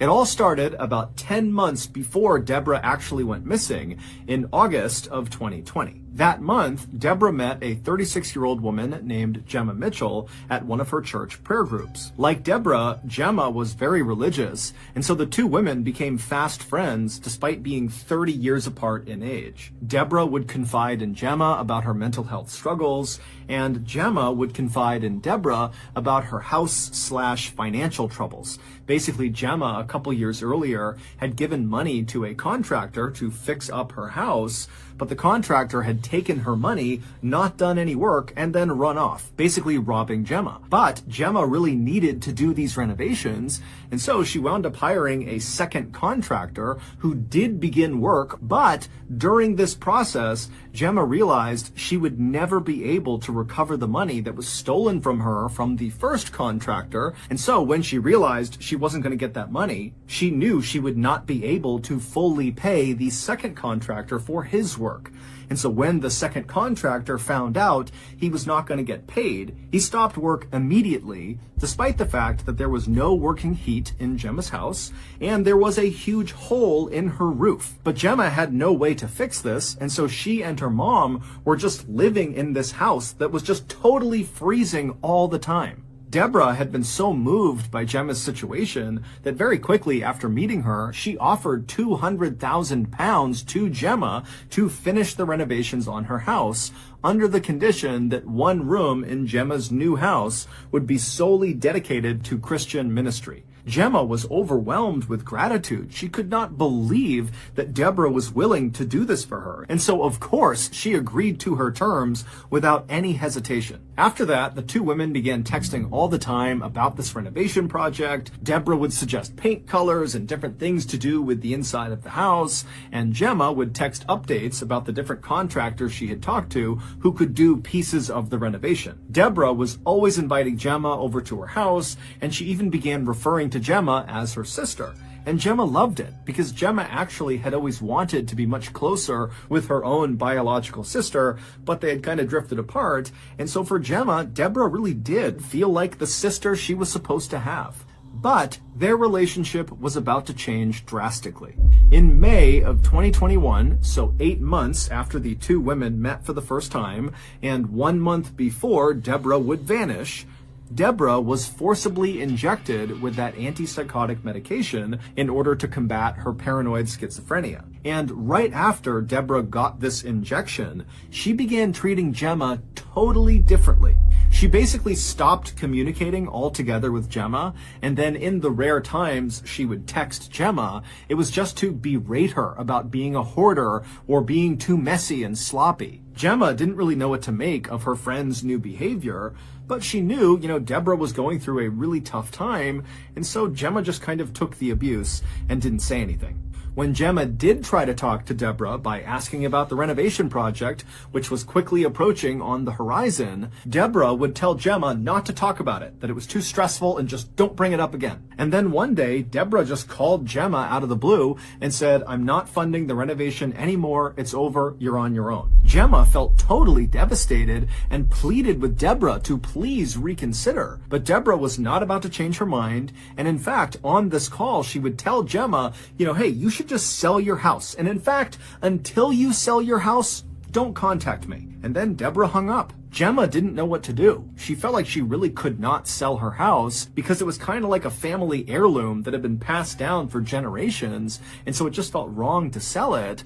But on the other hand, without help, she would never have enough money to fix the house up. And so she was totally stuck, and she felt like her only option was to go to Deborah and have one more conversation and just really plead her case and see if maybe there was some chance Deborah would change her mind. So, on the morning of June 11th, 2021, so this is the day that Deborah goes missing, Gemma showed up on Deborah's porch and rang her doorbell. She arrived just after David had left for work. A few moments later, Deborah slowly made her way to the door. She opened it up. She saw Gemma out there and asked, what's going on? And Gemma just very politely said, would you please let me come in? And can we just talk one more time about the renovation? And Deborah, who was not very enthused at the idea of having this conversation, said, you know what? Okay, come on in. And so Gemma would go inside and the two women would go sit down and they'd exchange some pleasantries. And then at some point when there was a break in the conversation, Gemma brought up the renovation. She had actually written out this whole speech about how incredible Deborah was and how these renovations, if they went through with them, would mean so much to her, Gemma, and her family. But as Gemma is going through this pitch, Deborah just cuts her off and says, Gemma, I'm sorry, but my decision is final. I am not paying for the renovation. I'm sorry. A little while later, both Gemma and Deborah would leave Deborah's house. And there actually is CCTV footage that shows the pair walking on Deborah's street right outside of her house. However, the reason the police did not flag this footage when they first were scanning all of that footage to figure out where Deborah went is because when you watch the footage of the two women together, it actually only looks like one person. It looks like Gemma. But Gemma is wheeling a huge suitcase right behind her, and as it would turn out, Deborah was inside of it. It's assumed that after Deborah was forcibly given that antipsychotic medication for her paranoid schizophrenia, that it really leveled her out. She was suddenly thinking very clearly for the first time in months. And in this clear state of mind, it's believed she realized the 200,000-pound gift she was giving to Gemma, someone she barely knew, was a bad decision. And so she just wanted to back out of it. And so, back inside of Deborah's house, when Deborah and Gemma are sitting there, and Gemma is doing her speech to try to convince Deborah to change her mind, and Deborah is saying, no, my final answer is no, it's over, that's when Gemma snapped. She grabbed a blunt object, we don't know what it was, and she smashed Deborah right over the skull and fractured her skull, causing Deborah to fall unconscious and slump onto the floor. And then Gemma leapt on top of Deborah's unconscious body. Gemma pulled out a knife and cut Deborah's head off. And then afterward, Gemma cleaned up all the blood in the house and then stuffed Deborah's body and head into that big suitcase. And then after Gemma stole several legal documents and a copy of Deborah's will, she walked out of Deborah's house with Deborah in the suitcase behind her. Gemma would walk with Deborah all the way back to her house, and then she would leave the suitcase, with Deborah still inside of it, in her backyard. She would just leave it there for 2 weeks, and then after those 2 weeks, Gemma would take the suitcase again, still with Deborah's body inside of it, and transport it 250 miles away to a seaside town where she would dump it. And in that seaside town, some vacationers would discover Deborah's body and call it in to the police. On July 6th, 2021, police would arrest Gemma on suspicion of murder. When they arrested her, they showed up at her house and used a battering ram to smash in her front door. And then when the door finally literally smashed open, Gemma was just standing there waiting for the police as if she knew this was going to happen and she's just waiting to be taken away. When the police would actually go into Deborah's house and search it, they would find a fake copy of Deborah's will where all of Deborah's estate was handed over to Gemma and Gemma's mother. In October of 2022, Gemma was found guilty of murder and sentenced to life in prison with a minimum term of 34 years. To this day, Gemma insists she did not kill Deborah. So that's going to do it. If you got something out of this episode and you haven't done this already, in your will, give the like button a treasure map to a pot of gold.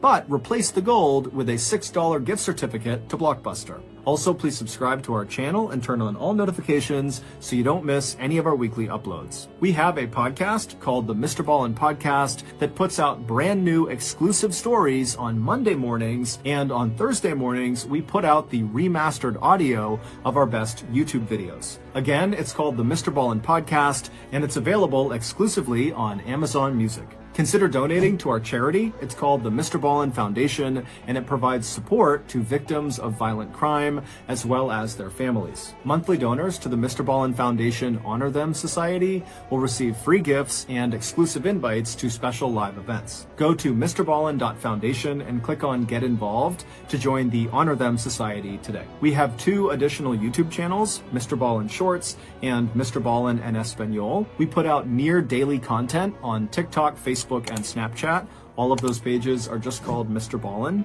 If you want to get in touch with me, please follow me on any major social media platform and then send me a direct message. My username is just @MrBallen, and I really do read the majority of my DMs. Check out our merch at shopmrballen.com, and if you have a story suggestion, please submit it to our subreddit just called MrBallen. It's linked in the description below.